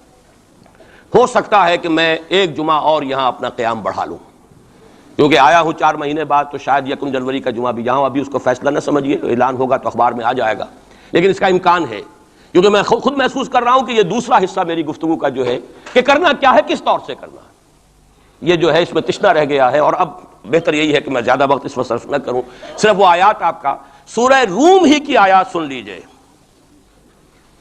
سورہ روم کی 6 آیتیں شروع میں میں نے سنائی، یہ ذرا 3 آیتیں سن لیجئے 30 سے 32 تک. فَأَقِمْ وَجْهَكَ لِلدِّينِ حَنِيفًا، حالات کچھ بھی ہوں تم اپنے چہرے کو، رخ کو دین حنیف کی طرف یکسو ہو کر قائم رکھو. وہ جو میں نے کہا تھا امید ہو نہ ہو لگے رہو، تمہارا کام ہے فرض ادا کرو. فَأَقِمْ وَجْهَكَ لِلدِّينِ حَنِيفًا فِطْرَةَ اللَّهِ الَّتِي فَطَرَ النَّاسَ عَلَيْهَا لَا تَبْدِيلَ لِخَلْقِ اللَّهِ ذَلِكَ الدِّينُ الْقَيِّمُ وَلَكِنَّ أَكْثَرَ النَّاسِ لَا يَعْلَمُونَ. جمے رہو، ڈٹے رہو، کام کرتے رہو. اللہ کا شکر ادا کرتے ہوئے کہہ رہا ہوں، میری اپنی زندگی میں نہ معلوم کتنے الٹ پھیر آئے ہیں، انقلابات آئے ہیں، فلاں کی پارٹی آ گئی، فلاں کی پارٹی آ گئی، فلاں آ رہا ہے. آج تک اس کام کے سوا میں نے کسی کام میں حصہ نہیں لیا. ایوب خان کا دور تھا، پھر اس کے بعد بھٹو صاحب کا دور آیا، پھر اور دور آئے، پھر ضیاء الحق صاحب کا تو مجرم ہوں 2 مہینے شورا میں چلا گیا تھا، دھوکہ کھا گیا تھا. واقعہ یہ ہے کہ اس کے سوا میری اس پوری زندگی کے اندر جو ہے سوائے اس ایک کام کے 2 کام ہیں. قرآن کی طرف بلاؤ اور لوگوں کو جمع کرو، ایک منظم جماعت بناؤ، 2 کام. دعوت قرآن کے ذریعے، تطہیر ذہنوں کی قرآن کے ذریعے، تطہیر فکر کی قرآن کے ذریعے، تصحیح عقائد کی قرآن کے ذریعے، تزکیہ نفس قرآن کے ذریعے. اور پھر جو ان مرحلوں سے گزرے جمع کرو، انہیں مرتب کرو، ایک جماعت بناؤ، قوت بناؤ، سم و طاعت والی جماعت بناؤ. 2 کام کرنے کے انہی میں لگاؤ. تو فاقم وجہک للدین حنیفا، سیدھا رکھو اپنا رخ دین کی طرف. دائیں بائیں حالات کیا ہے، کیا ہونے والا ہے، ٹھیک ہے. حضرت مسیح کے الفاظ ہیں بائبل کے، سانپ کے مانند چوکنے لیکن فاختہ کے مانند بے ضرر بنو. سانپ چوکنا ہوتا ہے بہت، لیکن کسی کو ضرر بھی تو پہنچا دیتا ہے، فاختہ ضرر نہیں پہنچاتی. ان 2 ایکسٹریمز کو جمع کرو اپنے اندر. حالات سے واقف ہونا چاہیے، دائیں کیا ہے، بائیں کیا ہے، آگے کیا ہے، پیچھے کیا ہے، رخ کدھر جا رہا ہے، حالات کا بہاؤ کیا ہے، یہ جانو. سانپ کے مانند چوکن نہ رہو، لیکن لگے رہو اپنے کام میں، کسی سے دلچسپی نہیں. ابھی حال ہی میں خیر جو اب حکومت کا ہوا تھا وہ جلسہ جو بابری مسجد پر، انہوں نے تو خیر ہمیں نہیں بلایا. آئے تھے میرے پاس فاروق احمد لغاری صاحب، کیا ہماری میٹنگ ہو رہی ہے؟ میں نے کہا نہیں. میں نے اپنی رائے جو دی ہے وہ دی ہے، میں دوں گا، لیکن یہ کہ میں کسی سیاسی عمل میں شریک ہونے کے لیے تیار نہیں. اب وہ سینیٹر سمیع الحق صاحب آئے ہیں میدان میں پھر نیا محاذ لے کر. میں نے کہا میں تو ایک ہی مرتبہ متحدہ شریعت محاذ کا تجربہ کر کے بھر پایا، پوری زندگی کا تجربہ مجھے مل گیا ہے. میرے پاس وقت ضائع کرنے کے لیے ان کاموں کے لیے نہیں. یہ محاذ جو ہے انمل بے جوڑ لوگوں کو جمع کر لینا، اور پھر جو علیحدگیاں ہوتی ہیں اور الزامات ایک دوسرے پر لگتے ہیں، اس سے کیے دھرے کے اوپر پانی ہی نہیں پھرتا. وہ پچھلا بھی جو ہے ہفتے اعمال نہ معلوم کتنی دیر کا ہو جاتا ہے. نہیں آئے. وہ جو این ڈی اے کا ہوا تھا ایک کنونشن، ایک صاحب آئے تھے اس کے لیے بھی دعوت دینے کے لیے. انہوں نے پھر جب میں نے انکار کیا تو انہوں نے وعدہ لے لیا تھا کہ کم سے کم آپ میرا نام نہ بتائیے گا کہ بے عزتی ہوگی کہ میں گیا تھا. اور آپ نے مانا نہیں. نہ این ڈی اے کی کنونشن میں گیا، نہ میں پی ڈی اے کی کنونشن میں گیا، نہ میں یہ ابھی جو ہوئی ہے کوئی علماء کی مفتی یہ اپنے سینیٹر کیا نام ہے سمیع الحق صاحب. اس 2 کاموں کے سوا مجھے اپنا وقت کسی اور کام میں نہیں لگانا. سیاست میں جانا ہی نہیں، الیکشن کا رخ ہی نہیں کرنا، بلکہ یہ قرآن کے ذریعے سے دعوت. اس لیے میں آیات سنا رہا ہوں. فاقم وجہک للدین الحنیف فطرۃ اللہ التی فطر الناس علیہا. اور آگے فرمایا منیبین الیہ، اپنا رخ اسی کی طرف رکھتے ہوئے، واتقوہ، تقوی اختیار کرو، واقیموا الصلاۃ ولا تکونوا من المشرکین، نماز قائم رکھو اور دیکھو مشرکوں میں سے نہ ہونا، شرک کی آلائش سے اپنے آپ کو پاک کرتے رہو، دھوتے رہو اور دھو، شرک کی کوئی آمیزش نہ رہے۔ اور دوسرا کام، یہ سورہ سجدہ کی آیات ہیں، وَمَنْ أَظْلَمُ مِمَّنْ ذُكِّرَ بِآيَاتِ رَبِّهِ ثُمَّ أَعْرَضَ عَنْهَا إِنَّا مِنَ الْمُجْرِمِينَ مُنْتَقِمُونَ۔ یہ الفاظ بڑے سخت ہیں۔ ان لوگوں سے بڑھ کر ظالم کون ہوگے جنہیں ان کے رب کی آیات کے ذریعے سے نصیحت کی جاتی ہو۔ میں نے جو نصیحت کی ہے اللہ کی کتاب کے حوالے سے کی ہے، جو دعوت ہے میری قرآن کے ذریعے سے، میں نے کوئی کہانیاں، اپنے فلسفے، اپنے کوئی نظریے نہیں تراشے ہیں، قرآن کی دعوت، تعلیم و تعلم قرآن۔ جس قوم نے اس دعوت کو رد کیا ہو، وَمَنْ أَظْلَمُ مِمَّنْ ذُكِّرَ بِآيَاتِ رَبِّهِ ثُمَّ أَعْرَضَ عَنْهَا إِنَّا مِنَ الْمُجْرِمِينَ مُنْتَقِمُونَ۔ ایسے مجرموں سے تو میں انتقام لے کر رہوں گا۔ اللہ بچائے، اپنے دامن رحمت میں لے لے، ہمیں کوئی مہلت دے توبہ کرنے کی اور اصلاح کرنے کی۔ وَلَقَدْ آتَيْنَا مُوسَى الْكِتَابَ فَلَا تَكُنْ فِي مِرْيَةٍ مِّن لِقَائِهِ، اور ہم نے موسیٰ کو بھی کتاب دی تھی، وَجَعَلْنَاهُ هُدًى لِبَنِي إِسرائِيل، اسے ہدایت نامہ بنایا تھا بنی اسرائیل کے لیے۔ گویا کہ اسی طرح محمد، ہم نے قرآن آپ کو دیا ہے، ہدایت نامہ پوری نوع انسانی کے لیے۔ جہاں سے میں نے بات شروع کی تھی، قرآن کتاب ہدایت ہے۔ آخری آیت ہے وَجَعَلْنَا مِنْهُمْ أَئِمَّةً يَهْدُونَ بِأَمْرِنَا، اور ہم نے ان بنی اسرائیل میں سے ایسے امام اٹھائے جو ہمارے حکم سے ہدایت کا کام کرتے تھے۔ لما صبروا، جب انہوں نے خود صبر کی روش اختیار کی، اپنے کیریئرز کی قربانی دی، اپنے سٹینڈرڈ آف لیونگ کو کم کیا، اپنی ضروریات کو سمیٹا، اپنا وقت فارغ کیا، اپنی صلاحیتیں کھپائیں، کس کام کے لیے؟ تاکہ وہ کتاب ہدایت کو لوگوں تک پہنچا سکیں۔ خیرکم من تعلم القرآن وعلمہ، تم میں سے بہترین لوگ وہ ہیں جو قرآن سیکھیں اور سکھائیں۔ تو فرمایا وجعلنا منہم ائمۃ یہدون بامرنا لما صبروا وکانوا بآیاتنا یوقنون، اور وہ ہماری آیات پر پورا پورا یقین رکھنے والے تھے۔ اللہ تعالیٰ سے دعا کرتا ہوں وہ مجھے اور آپ کو آیات قرآنی پر پورا پورا یقین عطا فرمائے۔ یہ ہے اصل منبع، سرچشمہ، یہ ہے بنیاد، یہ ہے جڑ۔ اس سے قوت حاصل کر کے اپنا تزکیہ، خود توبہ، خود حرام کاروبار کو چھوڑنا، اپنے وقت کو فارغ کرنا، اپنی صلاحیتوں کو لگانا ان دو کاموں کے لیے، فارغ کرنا اس کام کو، پھر نظم کی پابندی والی جماعت میں شریک ہو کر کبھی کوئی وقت آئے کہ ہم کسی انقلابی جد و جہد کے لیے کھڑے ہو سکیں، اسلام کو قائم کرنے کے لیے، جیسے کہ محمد عربی صلی اللہ علیہ وسلم نے آج سے 1400 برس قبل قائم کیا تھا۔ اگر ایسا ہو گیا تو یہی سرزمین، یہ میں آج کل کہہ رہا ہوں الفاظ، پاکستان ایک پل صراط سے گزر رہا ہے اس وقت۔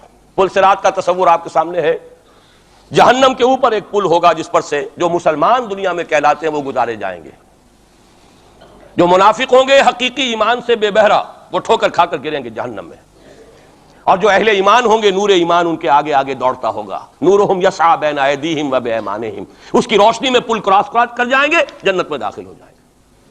ہم اس وقت اس پل صراط پر ہیں۔ اگر یہاں آئندہ 2-3-4 سال کے اندر اسلامی انقلاب نہ آیا تو یہ ملک نسیم منسیہ ہو جائے گا، وہ بربادی یہاں آئے گی کہ رہے نام اللہ کا، خاکم بدہن۔ لیکن میں نہیں چاہتا کہ آپ کو دھوکے میں رکھوں، جو دیکھ رہا ہوں وہ دکھا دینا چاہتا ہوں، وہ تباہی آئے گی۔ یہ در حقیقت یہ تو میں آج سے کوئی 5-6 سال پہلے لکھ چکا، جب میں نے وہ استحکام پاکستان اور مسئلہ سندھ لکھی تھی۔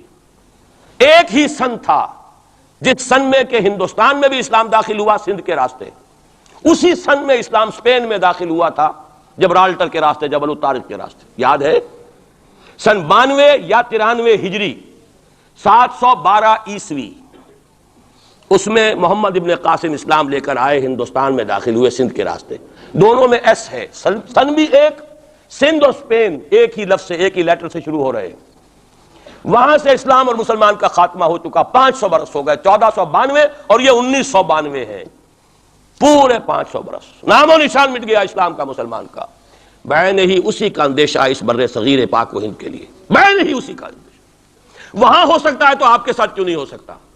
وہ تو پھر بھی عربوں کی اولاد تھے، ان کے تو رشتے تھے صحابہ کرام کے ساتھ، ان کا تو معاملہ کچھ اور تھا، ان کی تو مادری زبان بھی عربی تھی۔ اگر ان کے ساتھ یہ ہو سکتا ہے تو آپ کے ساتھ کیوں نہیں ہو سکتا؟ حذر ہے چیرہ دستاں سخت ہیں فطرت کی تعزیریں، اللہ کا کوڑا جب پڑتا ہے تو بہت سخت پڑتا ہے۔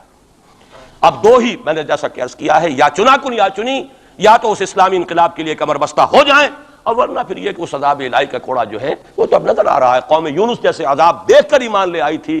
کاش کہ اب بھی مسلمان یہاں کا پاکستان کا بیدار ہو جائے اور توبہ کرنے کے لیے آمادہ ہو جائے. اقول قولی ھذا واستغفر اللہ لی ولکم ولسائر المسلمین والمسلمات.